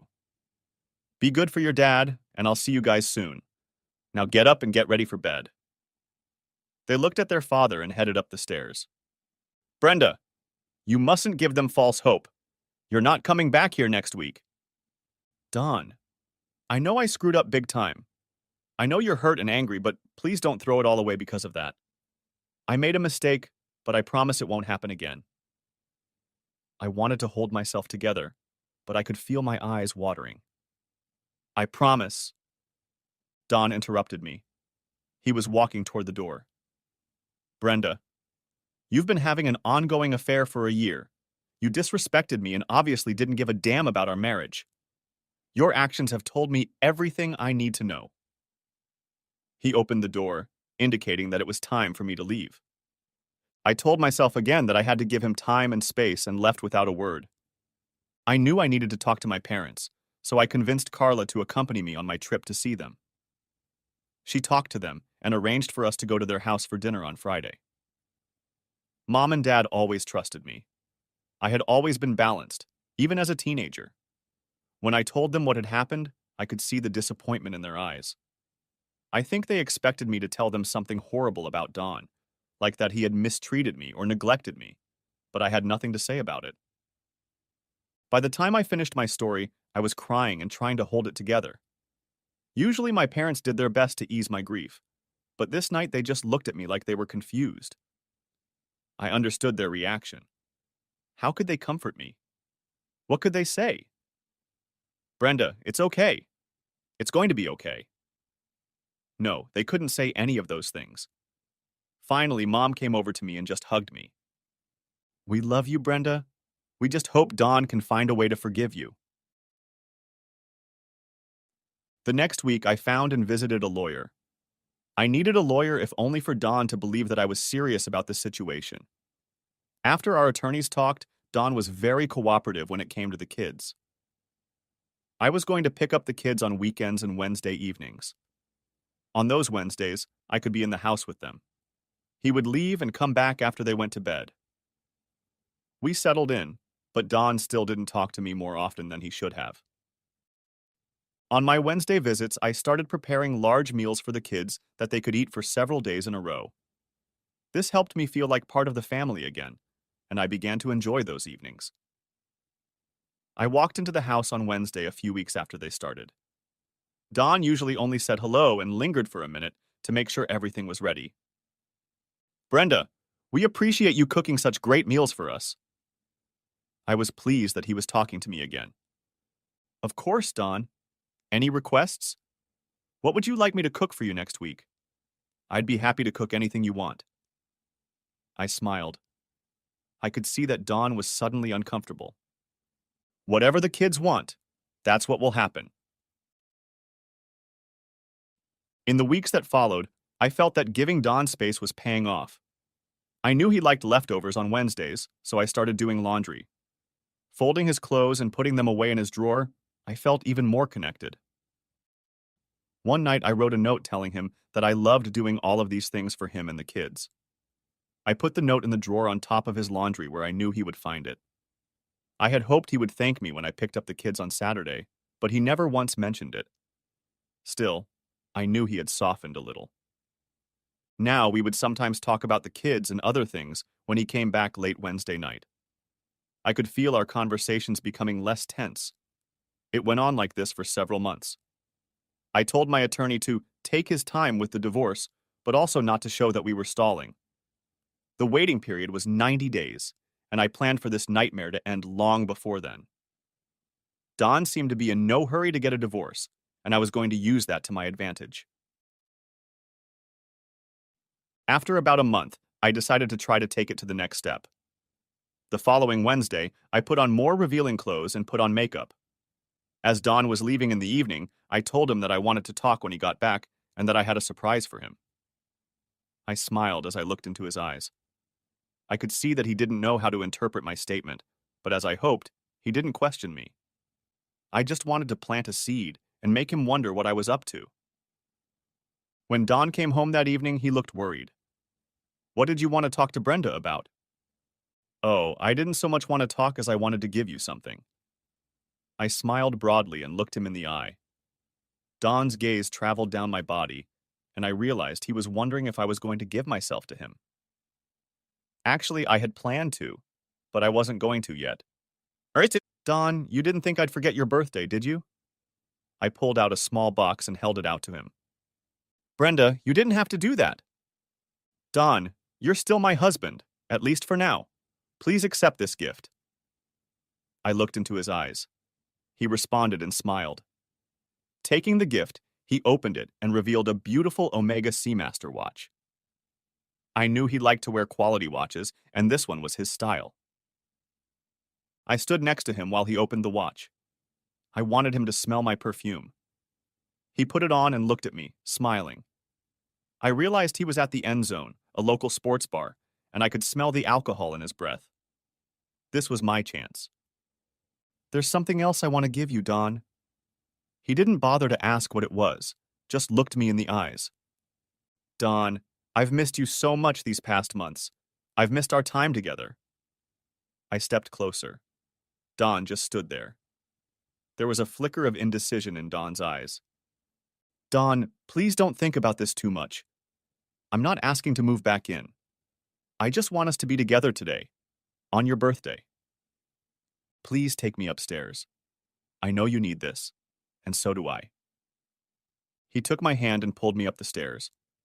After all the activities and fun, he said, "Brenda, I'm sorry, but I just can't do this. We can't be together again.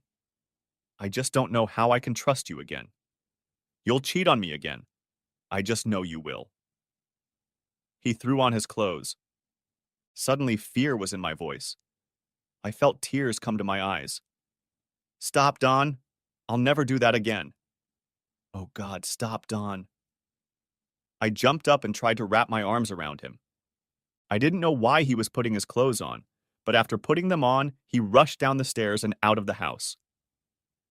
I ran after him and found myself in the living room as he was closing the front door. I went to the window and saw that he was already in the driveway and backing out. I fell to my knees.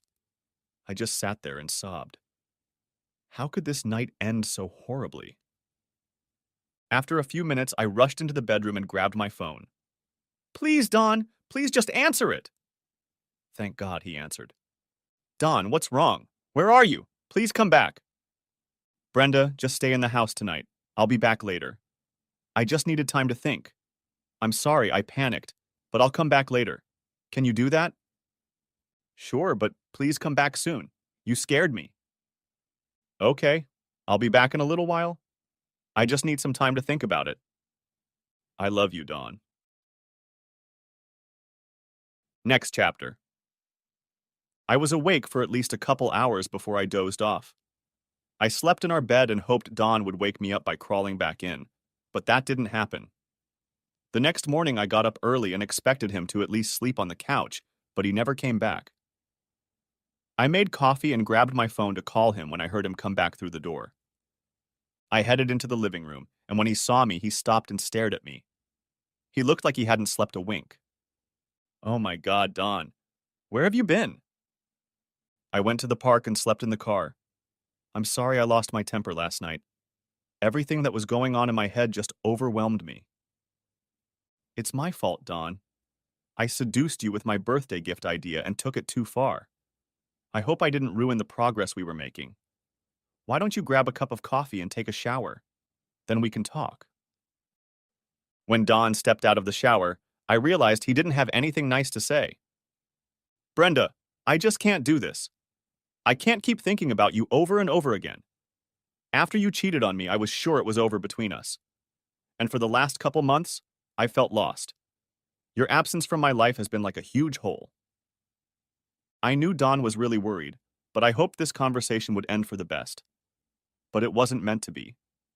Don told me that he thought that if we got back together, even though we were going to make it work, it would be very difficult for both of us.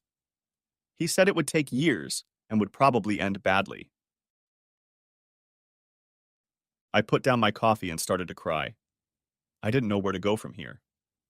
Don started crying too. We both just stood there crying. Finally, Don walked over and took my car keys from the counter and held them out to me. He put his arm around me and slowly led me to the door. Neither of us said a word. It was like we were both in shock. We knew what this walk meant. It meant that our marriage, our time together, was truly over. I walked out the door and turned to see Don standing on the porch. We both just stared at each other as he slowly closed the door. I was stunned as I got in my car and drove away. What am I supposed to do now? About a year later, Facebook post. Facebook friends and family. Not too long ago, I had a wonderful life. I had a loving husband, wonderful children, and a beautiful home. I had a good job and many loyal friends. Today, almost all of that is gone. My children are healthy, thank God, but I don't see them every day like I used to. My husband, Don, a loving, caring man, divorced me, and although my parents, siblings, and true friends have not abandoned me, our relationship is strained. All of this is my fault. I made a stupid, selfish mistake. I disrespected myself and especially my husband by having an affair with another man. I cheated on my husband. I became a cheater. I wanted to write and tell everyone I have hurt and disappointed that I am truly sorry.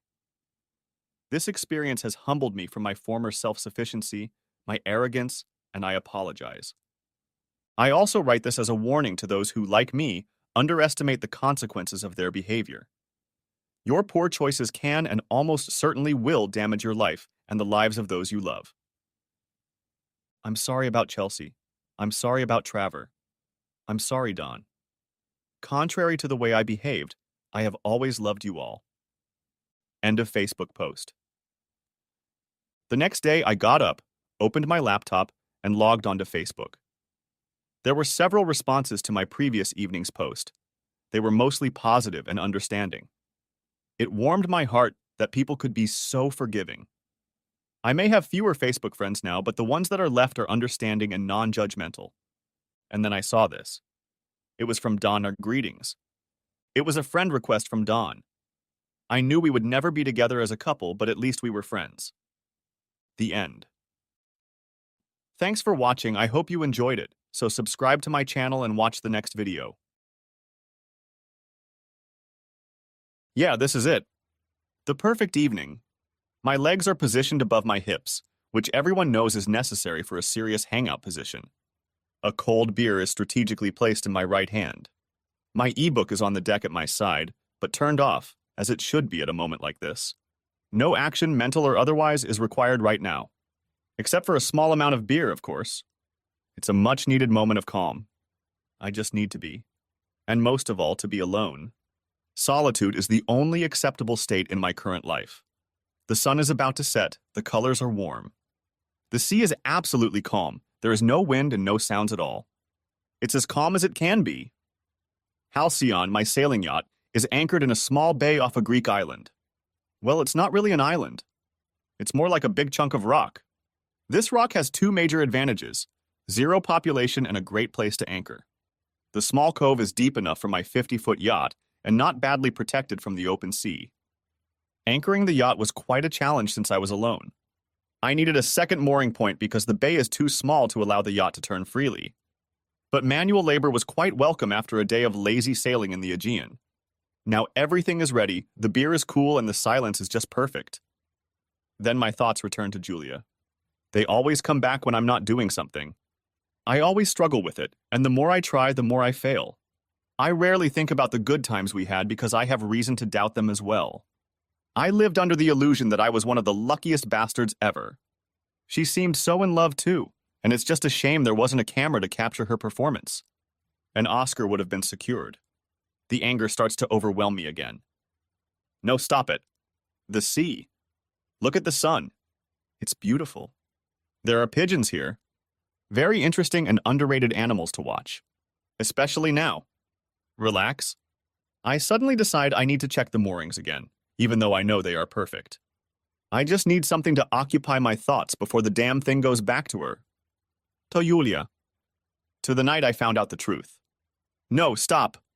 Damn it. It's driving me crazy. On a sudden impulse, I jump into the sea and swim a short distance. It helps me clear my mind. It keeps me from getting angry again, from falling into that seething rage that made me avoid other people, especially women. I need to prevent my rage from spilling over onto innocent bystanders, as it has done so often in recent months. My sister Annette told me I was a ticking time bomb. She was right, of course. She's always right. So I decided to live as a hermit. It's the best solution for everyone.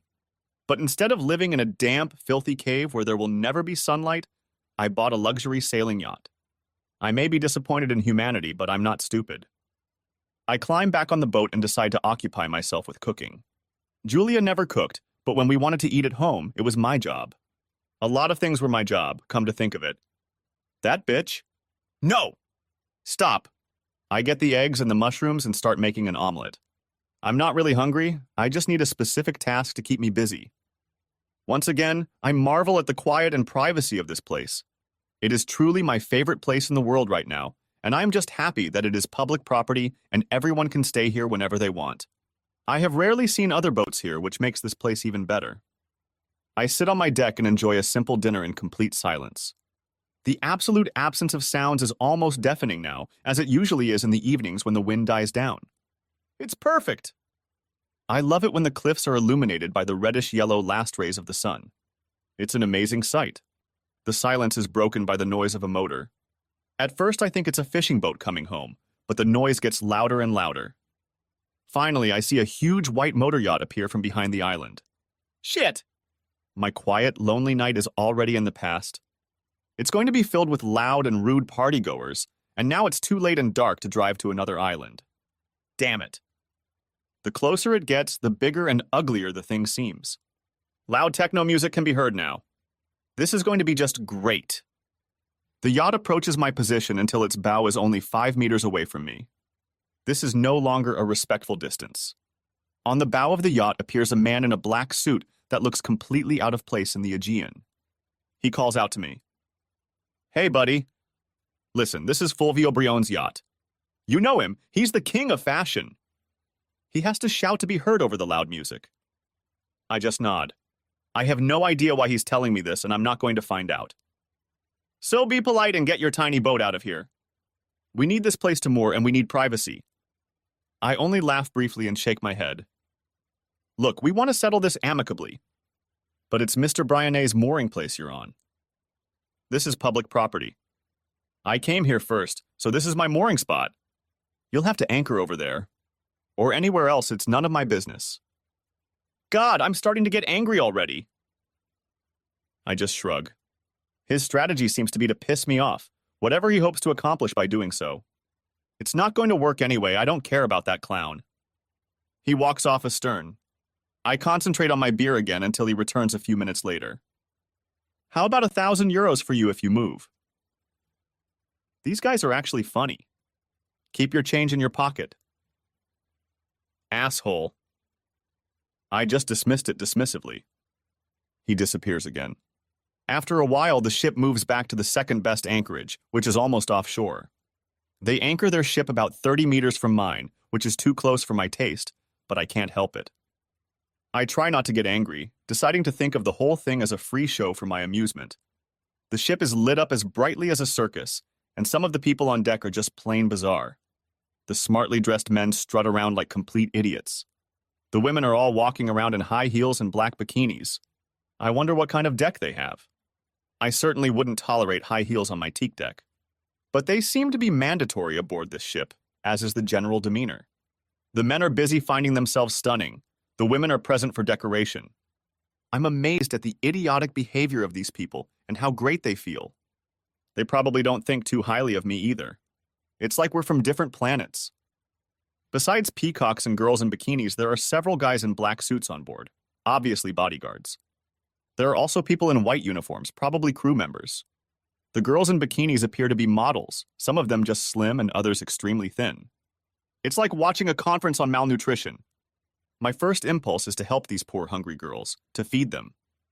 Every now and then one of them looks down at me as I lounge on my boat, and I realize how far apart we are.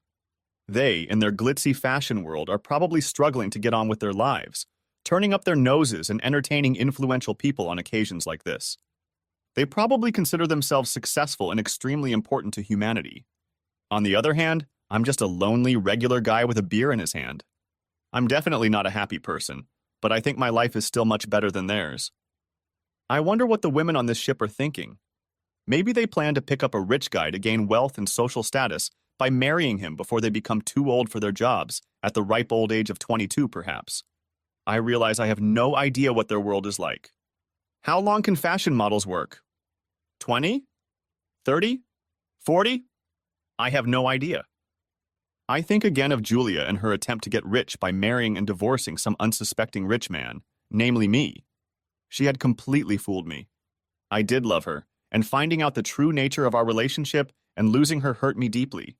And it still hurts to this day. My whole life still revolves around her, but in a completely negative way.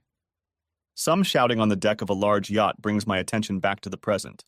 One of the women seems to be getting into an argument with a small group of men, one of whom is Brian A. himself. He is easy to recognize, for he is the only obese man on board. One of his bodyguards stands next to him, and for a moment it looks like he wants to punch her. It looks almost comical when all of their heads turn in my direction at the same time. Whatever they were planning to do to her, they suddenly realize they have a witness. I just smile and raise my beer in greeting. The fat man and the bodyguard drag her inside for some privacy. Whatever they have in mind for her, things don't look too good from here on out. She seems to have come to the same conclusion and fights them to the last. The other girls and a few men watch on, not reacting in any way. Their lack of compassion amazes me. She's on their boat, there are no police around, she's completely at their mercy. But no one feels obliged to help her. Suddenly she breaks free and runs to the bow. Brian and his buddies smirk and slowly follow her. They know she has nowhere to run. She belongs to them? This is their ship. They are stronger. They are rich and powerful. They can certainly ruin her career. They are coming at her like predators, closing in for an easy kill. Watching this happen makes me sick. It's not right. I really want to intervene somehow, but I have no idea how to do it. The girl looks around in a panic and yells something to the other passengers, but the jerks just turn away and look away. Just as I decide to get my camera out, the girl suddenly jumps overboard. This surprises everyone, including me. The fall is pretty high, but she jumps gracefully, looking amazing in her high heels. It's a bold move, but it doesn't help her. There's nowhere for her to go. At least I think so, until I realize she's swimming towards me. She still looks graceful, but I can't enjoy the sight any longer. She's about to invade my personal space. What can I do? Send her back to those lechers? Would I be better than them? No, that's not an option.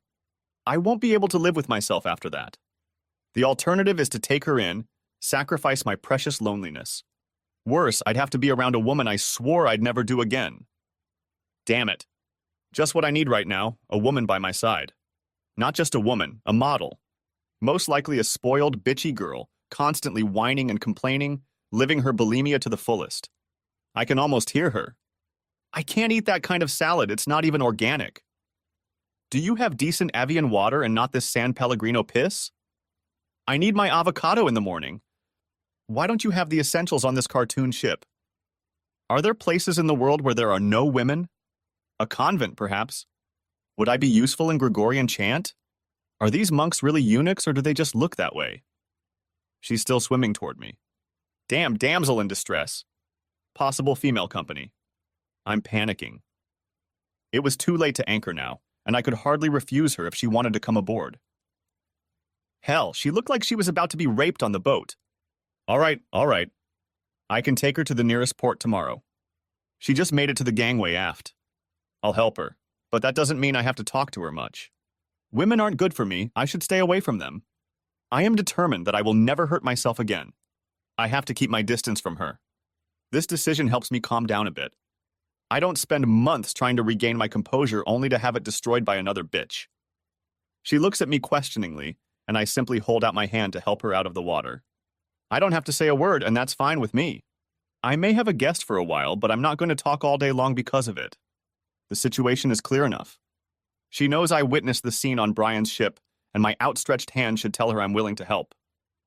Wait, she's still in her high heels and about to step onto my teak deck. I just point to her shoes and she immediately understands. Oh, sure, sorry.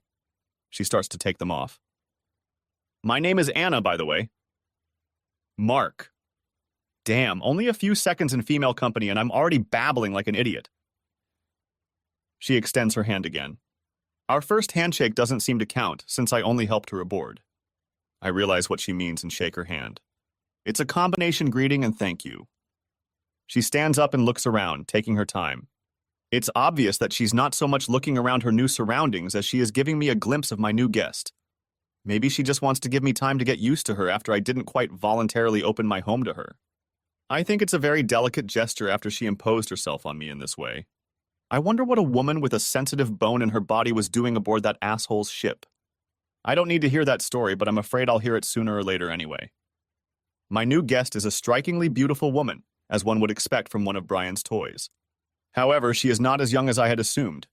She's probably in her early 20s, which means she's only a few years younger than me. Anna doesn't look like the attractive girl from the neighbor's yard. She's not cute. She's not pretty. She's downright beautiful, and there's no point in denying it. If I had just seen her picture, I would have immediately assumed she was an arrogant and self-centered bitch. With a face like that, she just has to be. A well-defined jaw and cheekbones, perfect green eyes, and a perfect straight nose. Not a cute nose, but a thin, perfect model nose. She's a little thin, but she doesn't look hungry like some of the other girls. Her bones don't bulge out and her breasts are small but appropriate. Her hair is still damp and already quite dark, so I can't tell what color it is. But it's long, very long. I thought Julia was beautiful and out of my league. But compared to Anna, she's plain and unremarkable. This woman is so out of my league that it's not even funny anymore. A few years ago, the sight of this jackpot in the human genome lottery would have excited me to the max. But I've decided to keep women out of my life, and I think I've prepared myself pretty thoroughly for that.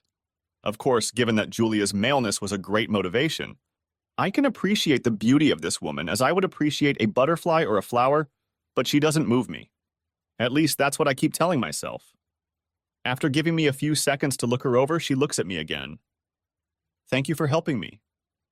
She looks a little insecure, almost shy, which surprises me for some reason. Women who look like her aren't supposed to be shy. I expect them to just take what they need and move on. But I realize that she really needs me, and a lot depends on my reaction. I muttered, nodding. I want to make it clear from the start that talking isn't part of my plan. She looks at me puzzled, shrugs, and takes the towel I offer her. After a while, she smiles and probably lists me as a grumpy sea dog, which is fine with me since it's not far from the truth. I look again at the grotesquely lit ship and see Brian discussing something with his two bodyguards. He looks quite animated and points occasionally in the direction of my yacht. Perhaps he is thinking of boarding my yacht to retrieve the girl? Piracy in Greek waters would cause more trouble than even a man like Brian would like, especially for a woman he could easily replace. He's probably the kind of man who doesn't fail at anything, right down to a game of scissors. But what do I know? Don't be too curious, old boy, or you might get more involved than you'd like. Just keep those weirdos out of your life. I turn around and see that she is looking at the same scene with a concerned look. She doesn't look arrogant or cocky now. I hope that fat bastard doesn't send his gorillas to kidnap me. I say in a dismissive tone, shaking my head. He could, you know. He's got 4 guard monkeys he could send after me. Maybe we could just swim away. Tomorrow. I try to speak curtly to keep my distance. Okay. I can't say I'll sleep well. I'm still a little worried. Thanks again for saving me. They were just about to rape me. She doesn't seem at all bothered by my short answers. But what she says surprises me. They? I ask before I can stop myself. Shit, stop, it's none of my business. Yes, Brian, his male guests, his bodyguards, and all the male crew. It seems he made a bet that he and all the other men on the ship would entertain every girl at least once before the ship returned to Italy. All the other girls weren't thrilled about it, but he let them do it anyway. Suddenly I just couldn't take it anymore. Suddenly, I don't know, something broke inside me. I've put up with a lot of things without getting anything for it. But today it became too much. Damn it. Yes. I said no to Fulvio Brione, and one little dive in my career went down the drain. That part of my life is now in the past. She looks a little shocked at her own insight. I just nod and let out some grunt that may or may not sound sympathetic. For all that I look so beautiful, this fashion business is total crap. Yeah, you're right, she continued, even though I didn't say anything.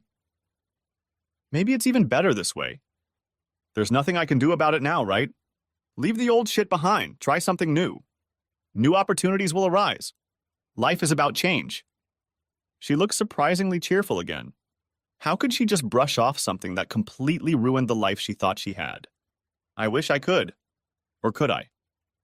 Hungry? Really? I'm always hungry, it's part of my job. I've been hungry for 10 years. She laughs. It's magical. Damn, what a woman. No, stop it, you fool. Okay? Just stop it. To distract myself, I go below deck to get her some scrambled eggs. She follows me and looks around. I silently hand her a plate of omelets. It's surprisingly hard to keep a somber mood while she's around, but it has to be done. There's no point in letting myself like this woman, and I'm sure no good will come of it. Oh yes, that looks very appetizing. Thank you. Do you live here alone? I nod, trying desperately to keep my interactions with this woman to an absolute minimum so I don't get infected by her cheerful nature. Do you have any clothes I could borrow? I haven't had time to pack. The smile is back. She's still fabulous. I nod and go to my aft cabin to get her coiffes. I don't know how long I can stay grumpy looking at that smile. Take one of the forward cabins. I hand her the clothes. Thank you. Are they all free? I nod again. Why does a man like you live all alone? How do you keep women at a distance? What? The utter shock on my face brings that musical laugh again. Then she takes pity on my confusion. Never mind. I'm going to change. It's a little cold in this wet bikini. There's a lot more warmth in that smile than there should be in a snooty mannequin, and she turns and heads forward. I stare after her. She's just as gorgeous from the back as she is from the front. I shake my head and try to figure out what she's talking about. Julia told me over and over again that I was just a guy, perfectly ordinary, nothing special or attractive about me. I was lucky to have her, she said, and I believed her. Now this incredibly beautiful woman, a real model no less, was asking me how I keep women at a distance? I figured I had a little time while she changed her clothes and tried to find out. 2 minutes later, she's walking towards me, making my old ripped sweatpants look better than they have any right to. Of course, she's a model, so she has to change quickly and look good in everything. Yet my only comparison is Julia, who can take half an hour to change her shoes. I could get used to a woman dressing quickly, I think, chuckling slightly. Hey, you might have a friendly face. I don't think you're as much of a grump as you're trying to seem. I tried desperately not to smile back at her. It's kind of working. Her hair dries and it's obvious that she's a brunette. It doesn't matter, she'd look good with any hair color. Damn it, stop it, Mark. It's only going to get you in trouble and heartache. Would you mind if I stayed below deck? I don't want to remind Fulvio that I'm here. I say in an affirmative tone. My attempts to stay one-worded are starting to sound ridiculous, even to me. Okay. I'll see you tomorrow. Would you mind if I borrowed your ebook reader? I nod again and retire to the safety of my quarters, feeling relieved to be alone again. Early morning on the deck. I'm always grumpy in the morning. The cup of coffee that is my only companion doesn't mind.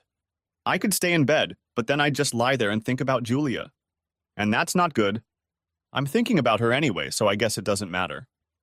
She hated my morning nagging. Now that she's not here to nag me, I like the mood.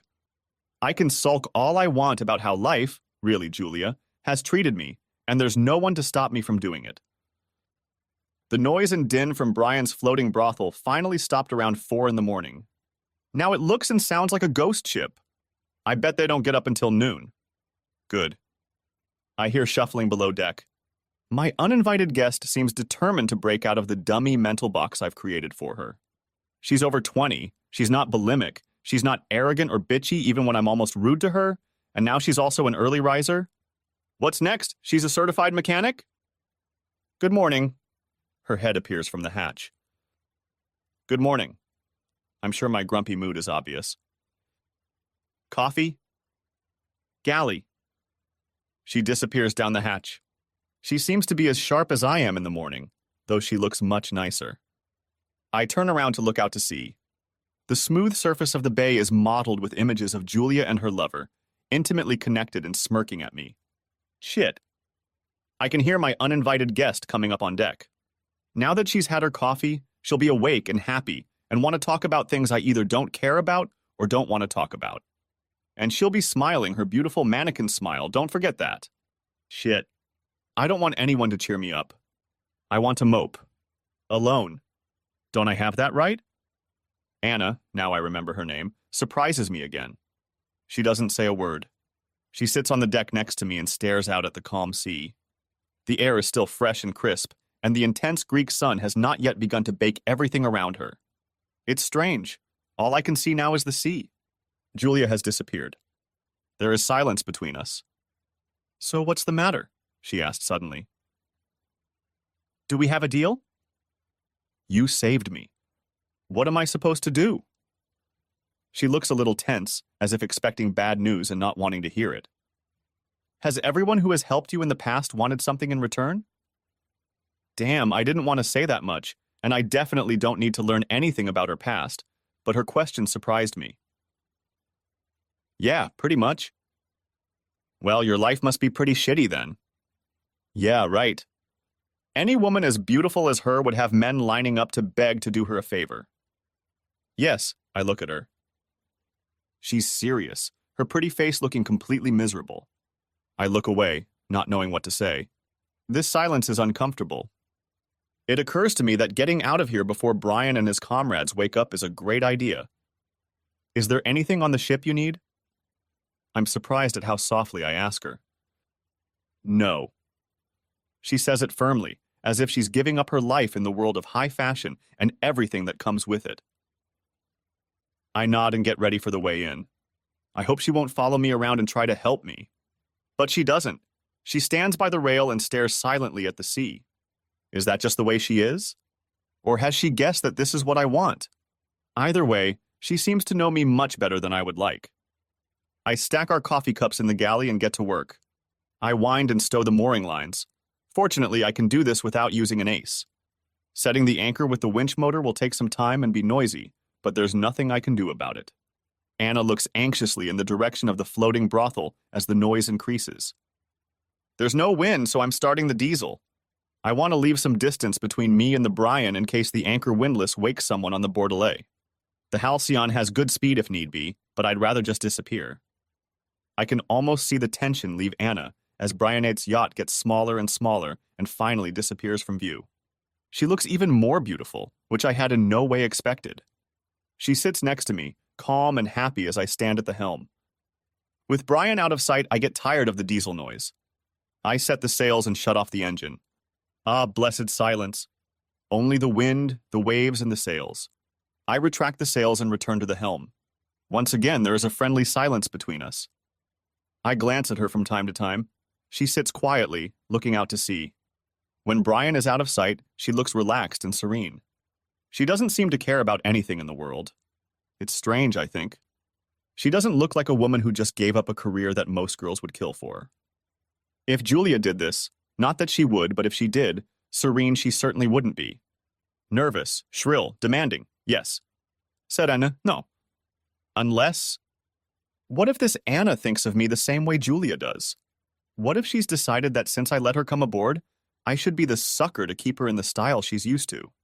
Maybe that's why she doesn't care about anything in the world? Oh shit, I thought, here we go again. Henry Higgins was right. Let a woman into your life and the peace of mind is over. I'm over it for good. I look at her. She turns her face away from me, looking over the harbor rail at the sun-drenched ocean. She looks completely innocent. Of course, I remind myself she's a model. Or rather, an ex-model. They can look any way they want. I look up to check the sails, then to starboard. What did she do to you? My reverie is interrupted. Wait, how does she know that? I stare at her dumbly. Well? Damn, the morning had been almost perfect, and now she had to ruin it. Nothing. I'm just a guy. Sure. Handsome guy, obviously well-to-do, sailing alone on a fancy yacht, trying to hide the fact that he's nice by grunting. What, handsome? I found her first flaw. She definitely needs glasses. You need to talk about it sometime. We're alone here, and I'm a good listener, but I don't want to push. Thank you. Damn it. Am I that obvious? Yes, it is. I throw my head up, but she only giggles. I can't help but smile. Damn, keeping on the defensive isn't working out so well. Okay, I'll take the bait. What do I say next? She even blushed a little. I don't know what you're going to say. I know you try to keep your distance and keep quiet. She takes a deep breath and looks into my eyes. There's a look of determination on her face, though I think I see sympathy in her eyes. Or am I imagining it? You've been hurt, and hurt badly. Your reaction is to curl up in a ball and keep everyone at a distance because you are afraid of being hurt again. It's normal, it's natural. Even animals do it. However, sooner or later you have to turn around and start moving again. You walk and talk, but you are still afraid of being offended, especially by women. I understand that. But you have chosen to cut yourself off from humanity, leaving only your pain for company. You don't see that every time you choose to think about your wounds instead of other things or people, you allow it to hurt you again. Your pain is getting worse, not better. You don't even get sympathy because you cut yourself off from society and no one sees you. I imagine myself suffering in noble solitude, isolating myself so that no one, much less a woman, could ever again do to me what Julia had done. What if I'm just sulking? I decide to lay out the case to her. Maybe she'll shut up and I can think. Or sulking or something. Okay, I was married to the woman who had been my best friend since I was a little girl, but it all crashed and burned. She cheated? Yeah, and in the end, all she wanted was my money. So you can see why I'm a little skittish, especially when it comes to women. That should keep her busy for a while. But it didn't. I'm sorry, I thought it was supposed to be something like that. But now you're letting her continue to hurt you and keep you away from happiness. It's a disgrace that you're giving her that kind of power over you. Look, you're going to have to talk about this at some point. You can't just lock it all away, it's not good for you. And who better to talk to than someone you'll never see again? I look at her in surprise. She doesn't seem to be flirting with me after all. Don't worry, I already know you plan to get rid of me at the next port. So your secrets are safe with me. She paused. How about I tell you my story? I think for a moment. If she's telling me her story, that means she's not asking about mine or trying to get me to relive Julia's pain. That scares me. But what if she had it worse than I did and she handled it better? Then I'd have to open up to this beautiful stranger whose world is completely different from mine. What would happen to me then? She interrupts my musings. So, silence again? She grins infectiously like a mischievous girl. I'm about to smile back at her, but I catch myself thinking. No attachments, I remind myself. Don't let her possess you. Too late, she's still smirking. Damn, she's got me again. I better be careful around this woman. Gradually, her smile fades, and her gaze drifts to the distant horizon. She speaks in an even monotone voice, as if reciting. I grew up in a small town where everyone knew me.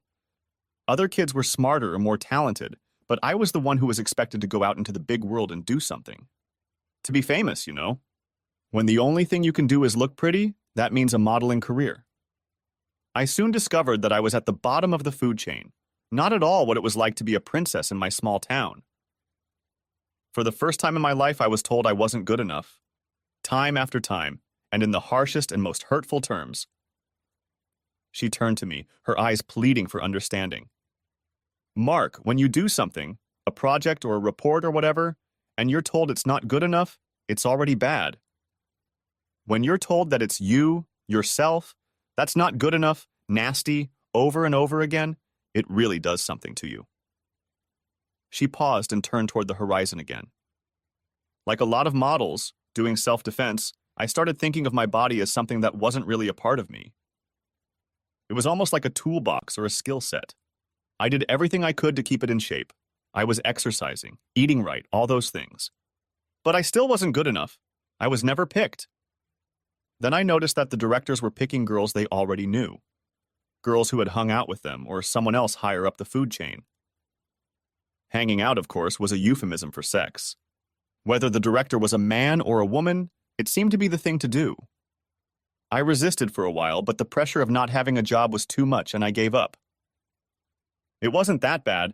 Most of them were attentive, even nice. I had gotten used to thinking of my body as separate from myself. I was just using it to get a job, and I was using it at work. I got a job. Everyone in my small town was beyond thrilled to see me in any catalog or advertisement. I seemed to carry the hopes and dreams of the whole village. So I kept at it even though I knew I would never reach the top and I was beginning to hate my life. I knew some girls who were in abusive relationships, and I began to understand them better. She sighs. I'm not sure what exactly made me change my mind. I'd been on Brian cruises before and knew what was expected of me. For whatever reason, whether it was a bet or a gangbang, I'd had enough. I hid in my cabin until the thugs dragged me out, and you saw what happened after that. She stops and looks at me. They didn't think I had the courage to jump. Perhaps I wouldn't have jumped, but your boat was there and I heard you confronting them earlier in the day. I was terribly afraid last night that Brian would send his thugs after me. Believe me, it was a case where I was glad to be another replaceable hottie. I wonder if I didn't blow their bet. The corners of her mouth lift as she imagines it. I smile back to cheer her up. I still can't get used to the idea that someone might think she's just another pretty face. I'm done now. It's all over. The village will have to find someone else to glory in. So what if I don't have a job and money? I've been through this before and survived. I will never sell my body again or let people tell me I'm not good enough. I don't know what's next, but whatever it is, I know it will be better because I'm free. She smiles at me. I thought she couldn't look prettier, but I was wrong again. The revitalization on her face makes her look radiant. So now you think I'm a whore? She's still smiling and her eyes sparkle like stars. What the hell am I supposed to say to that? Lucky for me, she's probably used to men losing coherent speech when she gives them her grade A treatment. I mumble something about choice and honesty and other nonsense that I'm sure doesn't make sense until she saves me. You know, in a way, I'm a virgin. My mouth drops open and she laughs again. I was right. I could definitely get used to hearing that laugh. Remember, I told you that I began to think of my body as separate from my heart, the real me. So yes, men and women use my body, and yes, sometimes I enjoyed it, but I never made love. I never shared my heart. She looks at me seriously for a moment, and then continues. All I wanted was what my mother had, a quiet life with a good man and a house full of love. For a few years I lost my way, but not anymore.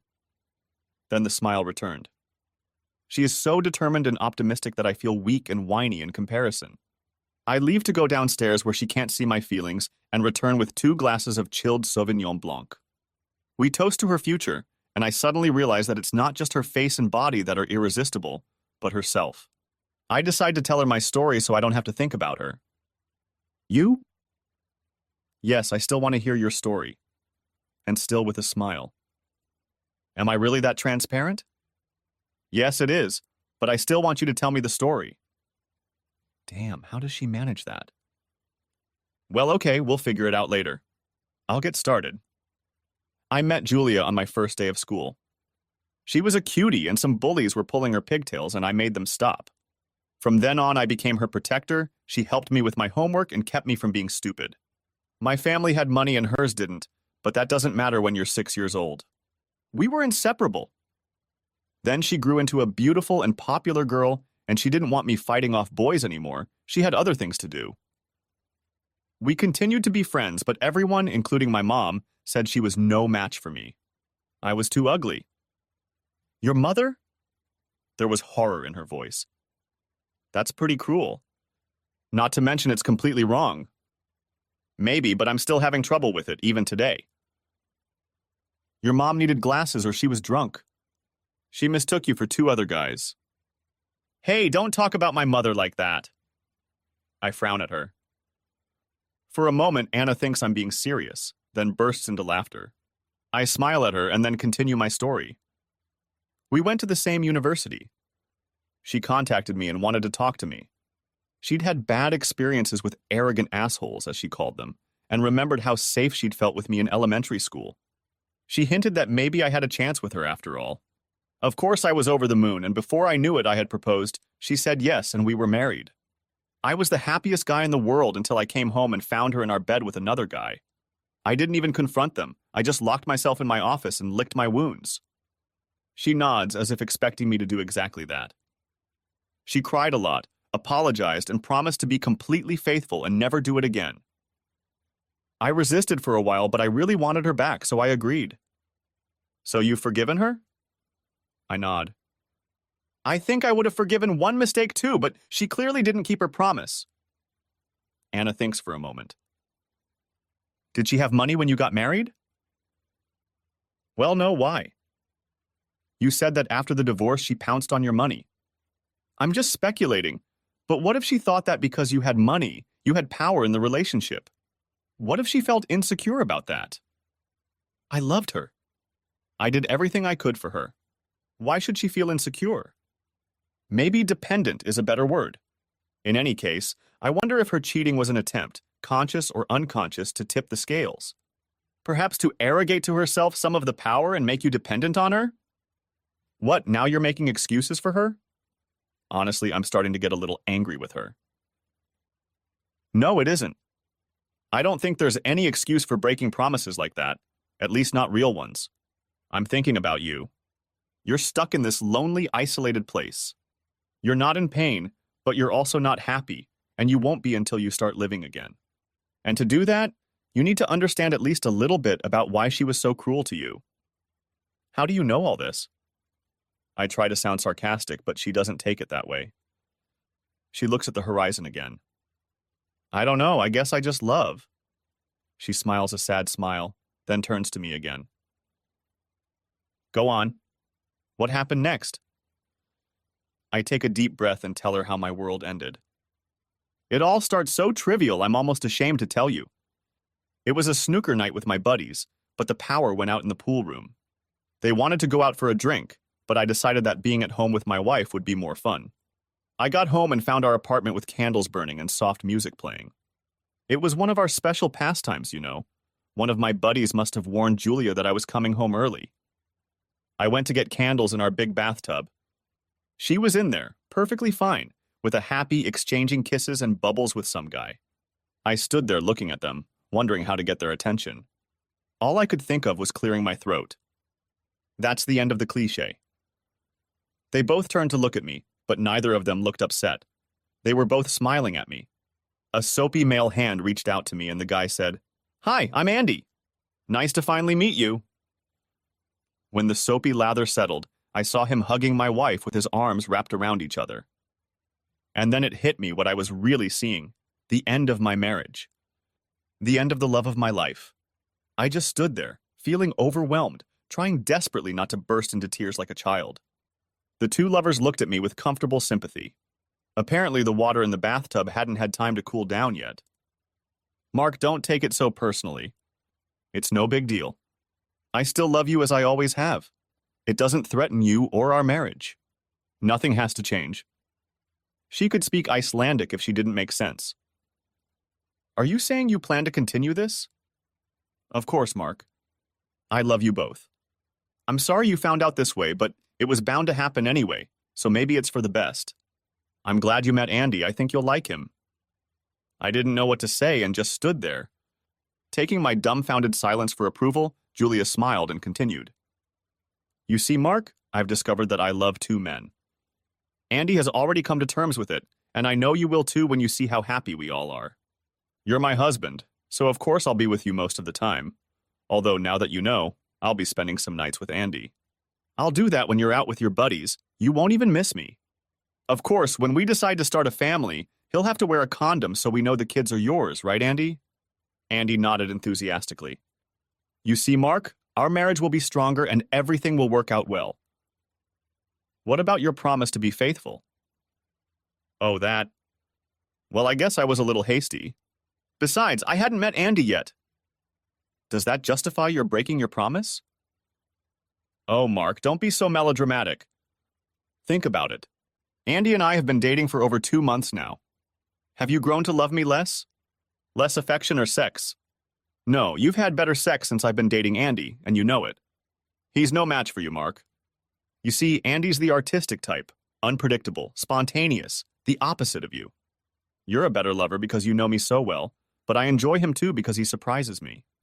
I love you, Mark. You won't lose me. It shouldn't be a big problem unless you make it one yourself. She had an affair for 2 months and I didn't realize it. She wasn't sorry, she just demanded that I get over it. Her promise of fidelity was worthless.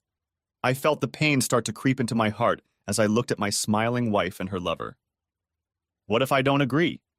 She was still smiling, but now there was some reproach in her smile. I hate to tell you this, Mark, because I love you and I hope it never happens, but you need to know. If you divorce me over this, I have to protect us. Andy and me, you know that. I'll make sure I get at least half of everything you have. I don't want to, but I'll do it if I have to. Mark, don't look so sad. Remember that I've loved you since you were 6 years old. The choice shouldn't be so hard. Continue to enjoy everything you have now, including a loving wife, or lose me, your home, and half of everything you own. She and my lover smiled their warmest smiles at me, inviting me to accept my betrayal at their hands. I'm sure I had the same dumbfounded look on my face that a cartoon character gets when he's hit over the head with a brick. Andy had to put his paddle in again. Hello, Mark? It's Mark, isn't it? Why don't you stay and join us? Oh, that's a great idea. Julia came in delighted before I could say anything. Come on, Mark, don't be such a patsy. It'll be fun, you'll see. She scooped up a handful of water and blew it on me, then kissed Andy sweetly on the nose. I'm done. I turned and walked away. I could hear them talking softly amongst themselves, chuckling occasionally. I didn't realize I had said something funny, but you never know. I packed a small overnight bag and left. I pause. I was so engrossed in the story that I had forgotten Anna's presence. She was right. I needed it. I got a hotel room and did about as you'd expect. I cried, cussed, beat my fists on the mattress, and eventually fell asleep in the chair with my clothes on. None of that changed. When I woke up, however, something had changed. Julia was no longer the little girl I had protected or the wife I loved. She was now my enemy. The only thing I cared about was protecting my assets from her and my lover. Not that I needed the money, but paying her to sleep with me was just wrong on principle. I had one great advantage that my dearest spouse didn't know about. At the time, my wealth wasn't really mine. I was living off a trust fund set up by my wily grandfather. He had a black humor and a deep distrust of women in general. He decided that I would receive a monthly allowance until, at age 40 or after my first divorce, the entire fortune would vest. He said that in both cases I would have gotten to know life by then. Legally, I had almost no assets at the time Julia destroyed our marriage. Ironically, our divorce was supposed to make me rich. I immediately went to a family lawyer who assured me that the worst that could happen was a small alimony for a limited time. I really didn't want to give her a single euro, but it was a decision I could at least come to terms with. He sorted out the details, made sure Julia couldn't run away anywhere, and filed for divorce. He said things would start to get interesting in a couple of weeks when she realized the new situation. In the meantime, I rented a nice apartment and moved the few things I wanted to take from the old one into it. Julia didn't try to contact me for a whole week, and then all I got was a message asking me if I had dealt with my hurt feelings and was ready to come home. I didn't respond. For someone who loved me so much, she didn't seem to miss me. My lawyer turned out to be right. 2 weeks after we met, the flurry of texts and messages started. Her lawyer must have told her she wasn't going to be as rich as she thought. At first, she said that if I came home, she would see how much she would love me and how much stronger our marriage would be. Then she said it was all just a big misunderstanding and she was sure we could make it right. And finally, she just told me to be courageous. After all, Andy had put up with it, why can't I? Suddenly, everything stopped, and a couple days later, her lawyer prepared a post-drug agreement that gave her $20,000 a month for life if we divorced, and said I signed it. This was stupid because after the handwriting experts did their job, Julia's credibility was practically nil. Then they tried to accuse me of domestic violence, but they couldn't provide any evidence. In the end, they decided not to dig themselves an even bigger hole and agreed to what we offered, which was now down to $2,000 a month for a year and good bills from her lawyer. I won. But I also felt like shit and ran away like a rabbit when a woman approached me. So I became a hermit. I'm going quiet. The only sounds are the wind in the rigging and the waves under my nose. Anna doesn't say anything. I look at her. Tears are streaming down her face. You know what? She's still beautiful. I'm so sorry, Mark. That's a terrible thing to say. I understand why you're in so much pain. The funny thing is, after I told her the story, I wasn't in as much pain. I wouldn't have realized it. But Mark, you can't go on like this. Don't you see? She's not worth losing your life over. She never cared about your happiness, and now you're letting her make you miserable. She speaks with strength, determination written on her face, even as the tears dry on her cheeks. Mark, you have to live. If you don't, you're letting her kill you. I flinch. It's pretty harsh, but I can tell she means every word. She lets me think about it for a while before she breaks into my thoughts. So you're a hermit? That quirky, teasing smile reappeared on her face, and the glint in her eyes was back. Yeah, I guess so. Yesterday I would have been proud to say that. Now I'm not so sure anymore. You've got it much better than those hairy, bearded guys. Fortunately, yes. Promise me you'll leave this behind soon. You need to start living again, Mark. Her voice is soft and warm. I look into her eyes and see that she cares. A lump forms in my throat, and all I can do is nod. She pulls back from this moment. Good, she says. Now that that's taken care of, I can get some sun. Her smile simultaneously mocks me and invites me to watch her as she gracefully stands up and walks to the bow. Did people really tell this girl she wasn't pretty enough? Horror. I accept her invitation and enjoy the view as she stops right in front of the mast, rolls up my sweatpants into a pillow, and reclines on the deck. There's certainly nothing more attractive than her here, and I'm sure she knows it, even though she's very cute. Her loose long hair flutters and catches the breeze. She looks perfect enough for a magazine cover, even when there's no one to take the picture, but that's not all. She's kind. People don't realize how important ordinary kindness is, but she's not ordinary. She empathizes. She cried when I told her about Julia, and it made me feel less hurt. Is she telepathic? I hope not. But for someone who met me less than 24 hours ago, she knows me and my thoughts pretty damn well. But is she right about me? Should I give up my isolation? I know I can't go through what Julia did to me again. I would die. But if I'm already letting Julia slowly kill me, like Anna said, what difference does it make? I'm still looking at her, pondering. What's wrong with her? She's left her old life behind just as I have, albeit in a slightly more dramatic way. Where I hide from the world for fear of being hurt, she seems eager to get out and get on with her life, though she has no idea what that might be. What's more, her attitude is contagious. Just being around her, I'm not so afraid to live anymore. I feel like with her, I can know. She's way out of my league. Maybe there's a girl somewhere, similar to Anna, but not as gorgeous that I could build a life with. My imagination runs free and my eyes watch mesmerized as Anna's smooth belly slowly rises and falls, and her high round breasts are almost completely exposed by tiny scraps of black fabric. Mark? Oh damn, she caught my eye. I thought she couldn't tell because of the sunglasses. Maybe models can always tell, I don't know. Where are we going? She asks the question as if she really doesn't care. Naxos. So this is where you were going to leave me? She rolls over onto her back, takes off her sunglasses, and smirks at me. No, I won't leave you, I won't, but no, it's not that I want to, oh shit. She's laughing now. I'm sorry, Mark, I shouldn't have done that. I know it's not nice, but I feel like I always know what you're thinking. And it's been so long since I've had someone to tease, someone to be lighthearted with and just have fun. Forgive me. I smile and nod. I think I'd forgive her anything if she'd just look at me like that. And then the all women are selfish bitches voice reminds me of what women are capable of when they think they'll be forgiven. No, Mark, I'm not. She says it softly and seriously. Damn, she's doing it again! I feel like she knows why I need to hear it and doesn't mind repeating it as often as I need to. Wait, am I reading her? What's going on here?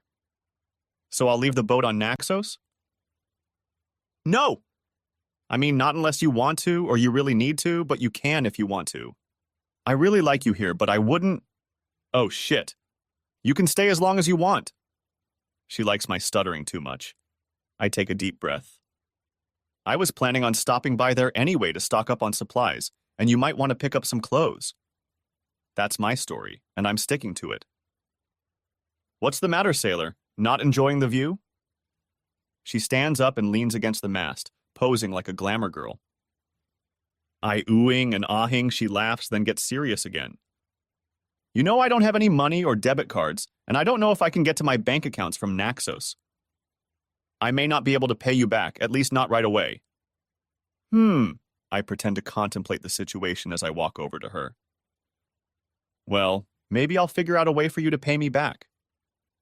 I try to keep a straight face, and apparently I succeed. She gets this look on her face like, oh no, not him. How are your knots? I ask, still with a straight face. She pulls away from me slightly. What's with the knots? There was a slight tremor in her voice that I hadn't heard before. Sailor's knots. Halcyon doesn't sail herself, you know, and since you're here, you might as well help. I smile and she laughs and slaps my arm. I got you, didn't I? I enjoy laughing at her for once. Looks like someone else has gone too long without a little light-hearted fun, she smiles at me. We sit on the foredeck facing each other, and I start teaching her some knots. Even though the sail covers us from the fierce Greek sun, it's still hot, so I take off my shirt. Every now and then we catch each other's glances and smile. It's weird to have someone who looks like her looking at me like that, but not so weird that I can't get used to it. I haven't been this relaxed around a woman in a long time. We trim the foresail more for practice than anything else. She's more athletic than I would have guessed, and watching her move is a pleasure. My bikini-clad guest helps me unmoor Halcyon, and I become the envy of the entire waterfront. She follows my instructions flawlessly and looks like she's been doing it all her life. If I used to think she was just another brainless model, I definitely know better now. She pulls on my sweatpants and we head into town. Our first stop is at the bank, and as she feared, Anna can't access the money in her accounts in Italy and Germany without an ID or debit card, so she shops on my dime. My cynical self expects her to act like a stereotypical model and buy at least 2 things out of everything in sight, so of course she doesn't. She buys a few sundresses, some shorts and tops, and asks my advice on what shoes to buy her. Everything she buys is good quality, but nothing garish or garish.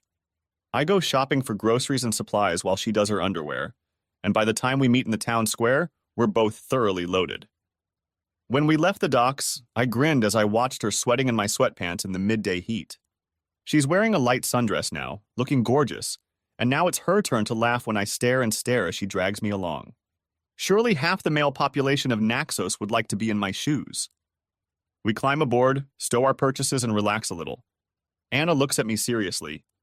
Every time I think I'm getting used to her beauty, she looks at me differently, or holds herself differently, and I'm stunned again. Thank you, Mark, she says. I have some savings and I'll pay you back. Maybe you should hold on to your savings until you get a job or something? Well, maybe, but I don't like being in debt to my friends. Her smile is soft and sweet, her eyes warm and gentle, and I panic. Everything is happening too fast for me. We're friends, she repeats.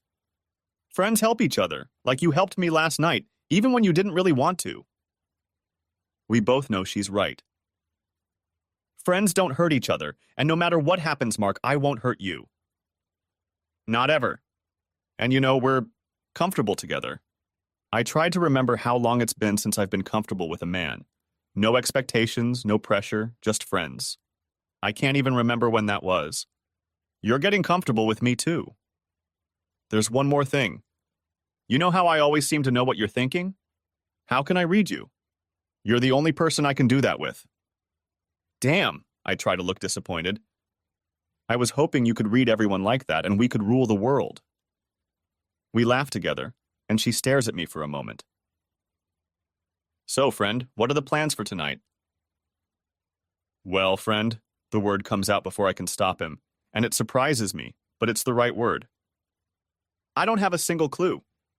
I'm known as a man without a plan. Good, she says, smiling, because I have one, and it's perfect. You're going to take me ashore to that nice seafood place we spotted, and we're going to have a wonderful dinner together. And then? And then we'll come back aboard, and I'll tell you the rest of the plan. We go ashore for dinner. The seafood place is unpretentious. For a moment, I wonder if Anna will think she's slumming it. I'm pretty sure no mannequins have ever been there, not even former ones. But apparently the place has been around for generations, and it's clean and well-maintained, so I have high hopes for the food. Of course, all eyes are on us as we walk into the restaurant and make our way to our table. I know Anna is used to this, but I'm not. She senses I'm uncomfortable and snuggles up to me. It's okay, Mark. I don't mind them looking at you. I'm not jealous. We laugh, sitting up. Fortunately, places like this don't mind if you laze around for a couple hours at dinner. In fact, they take it as a compliment. A couple times, the owner stopped by to say how much he enjoyed us enjoying his food. If his true motive is to get a closer look at Anna, so what? I can't blame him, and the food is good. There's something special about seafood that was swimming just a few hours ago. Most importantly, Anna is enjoying herself, and to my great surprise, so am I. Finally, we rise from the table. The host and the waiter, Sun-3, I believe, see us off and we stroll along the waterfront before returning aboard the Halcyon. Anna holds my hand. She says little, I say nothing. We're on board. I walk up the gangplank and turn to her. She presses against me, gives me a light kiss on the lips and pulls back. I can't tell if the sparkle in her eyes is a reflection of the lanterns on the shore, but she's irresistible as always. Thank you, she says quietly, almost a whisper. I can't remember the last night I enjoyed it so much. She looks away for a moment. To hide her tears? After a moment, she turns to me again, smiling slyly. So, are you ready to hear the rest of the plan? Sure, I guess, she laughs. Are you sure? She winks and raises one eyebrow slightly. Her voice from earlier resounds in my memory. Promise me you'll start living again, Mark. Okay, I'm ready. What do you have? I put my hands on my hips in my best pose of readiness for anything. This is where I seduce you. My eyes get big as saucers, my mouth opens, my hands fall to my sides. Seduce. You know, and then you... She smiles at me like I'm some kind of tightwad, which is exactly how I feel. I mumble something to her. She giggles. Well, there's a part of you that knows what I'm talking about. Her gaze drops to the tent that has suddenly appeared in my crotch. Oh, shit. She hasn't undone a single button, and I'm already harder than ever. Anna, I thought you didn't want to have sex so soon after. I was proud of myself for managing to say so much. Oh, don't worry, Mark. We're not going to have sex. Eh? I seem to say that a lot. We're going to make love. The serious eyes, the sweet smile, the warmth of her soul. I feel myself falling in love with her. Anna, you can have anyone you want. Why me? We're falling in love. Haven't you noticed? Panic rises in me again. Mark, I'm not Julia. I could never do to someone what she did to you. She says it softly but seriously. I believe her. Without saying a word, she grabs me by my shirt and kisses me right on the lips. Damn, it feels so good.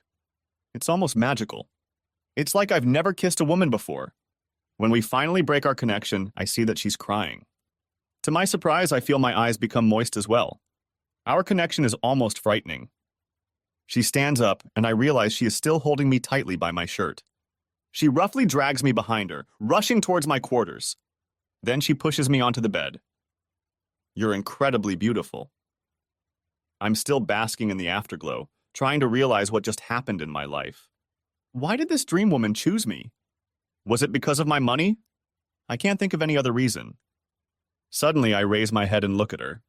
She was watching me too, a satisfied expression on her face. No, Mark. No? Because I love you. Not because of your money. Don't get me wrong, sure, money makes life easier. But being with a man for his money is the last thing on my mind right now. The thought alone repulses me. I'll sign any prenup, no problem. A prenup? Well, sure, in case we ever get married. You never know. She smiles slyly, and after a few seconds I laugh. It seems my fate is already sealed. Well, it could be worse. What? Am I crazy? And even if the thought never crossed your mind, I'm on birth control pills, And you're the first man I've ever been with without a condom. So you're safe. My God, what an idiot I've been. She laughs again, seeing my reaction. You're so sweet, Mark. Ah. Mark, we need to think about where we go from here. Well, the home port of this ship is Antibes. I'm not sure that's what she was talking about. Okay. Do you have a car there? Yes. Big? X5. Okay, this is one of those SUVs, right? We'll drive to Milano from there if you don't mind. We can pick up my stuff there, the tattered remnants of my old life. Oh, sure. Anyway, it's almost on the way to Germany. Okay. We're going to have a lot of fun. I've got a lot of work to do, and I'm going to enjoy it. Your job? Yeah, I have to convince this guy that good women exist. Oh. So you want to open it up to members of the female gender again? What, are you kidding? Absolutely not. My reasons are purely selfish. I'm afraid I seem rather boorish. It's too good to be true. The 4 weeks it took us to get the yacht back to Antibes can be described as perfect. We spend them with sex, and, yes, some more sex. We also bask in the sun, eat delicious food, and visit various harbors. We don't talk about the future, divorces, diets, fashion, and the past. After arriving in Antibes, we pack up, clean the boat, and load everything into my car. After locking the boat, we look at each other with what we think is longing. We have both enjoyed our time together on this boat, and we both fear that now the cold reality will take over, that everything will change. We don't talk about it, but we know each other well enough by now to realize it. The trip to Milan and to Germany passes in uncomfortable silence. After she ran away from that guy Brion, I tried to stay as grumpy and quiet as I could, but now I wish we had something to talk about, to allay our fears, to release the tension.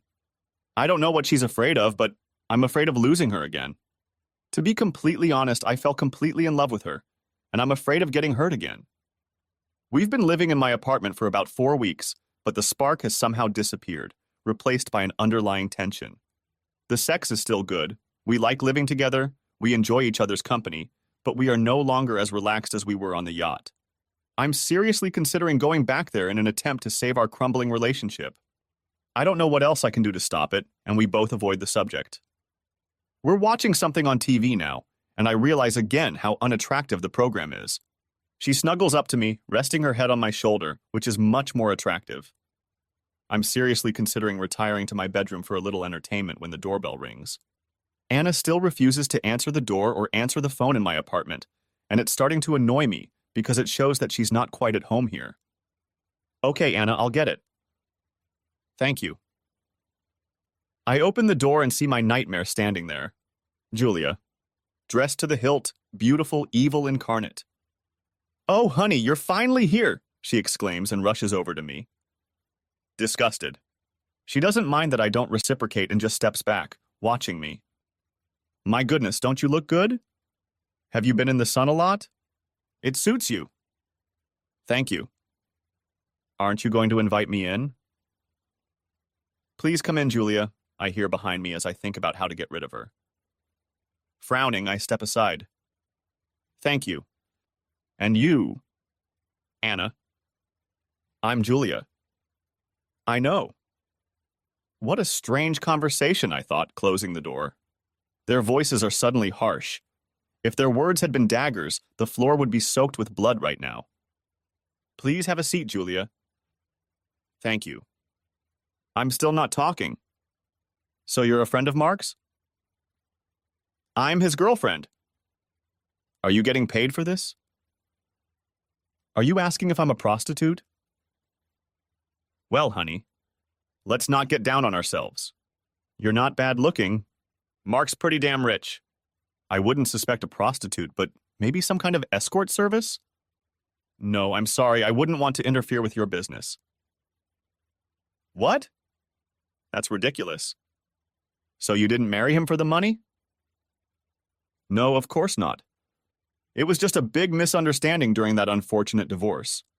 We should be together. I really do love him. Me too. Honey, let's face it. Mark is a nice guy, but he's out of our league in terms of looks. So I won't believe for a second that you're here for love. Okay, sweetie. Let's talk about leagues here. I'm definitely not in yours. Oh, don't exaggerate yourself. Not true. You're decent looking, but I'm model quality. Uh, now let's talk about Mark. He's handsome, built like a brick house, honest, open, and caring. He's just a one in a million find. I'd love to have him. If he asked me, I'd marry him in a heartbeat. Really? I asked, completely stunned. You just want his money, bitch. No, I'll gladly sign any prenup. Really? I ask again. Of course, you fool. What do you think I've been waiting for all this time? Why do you think I've been on edge ever since we left the boat? What? Mark, please don't. That bitch Anna is no good for you. You need me. I still can't believe my luck, but I slowly get up and move towards Anna. Anna. No. Mark! Don't! Yes, Anna grins from ear to ear. Anna, could you...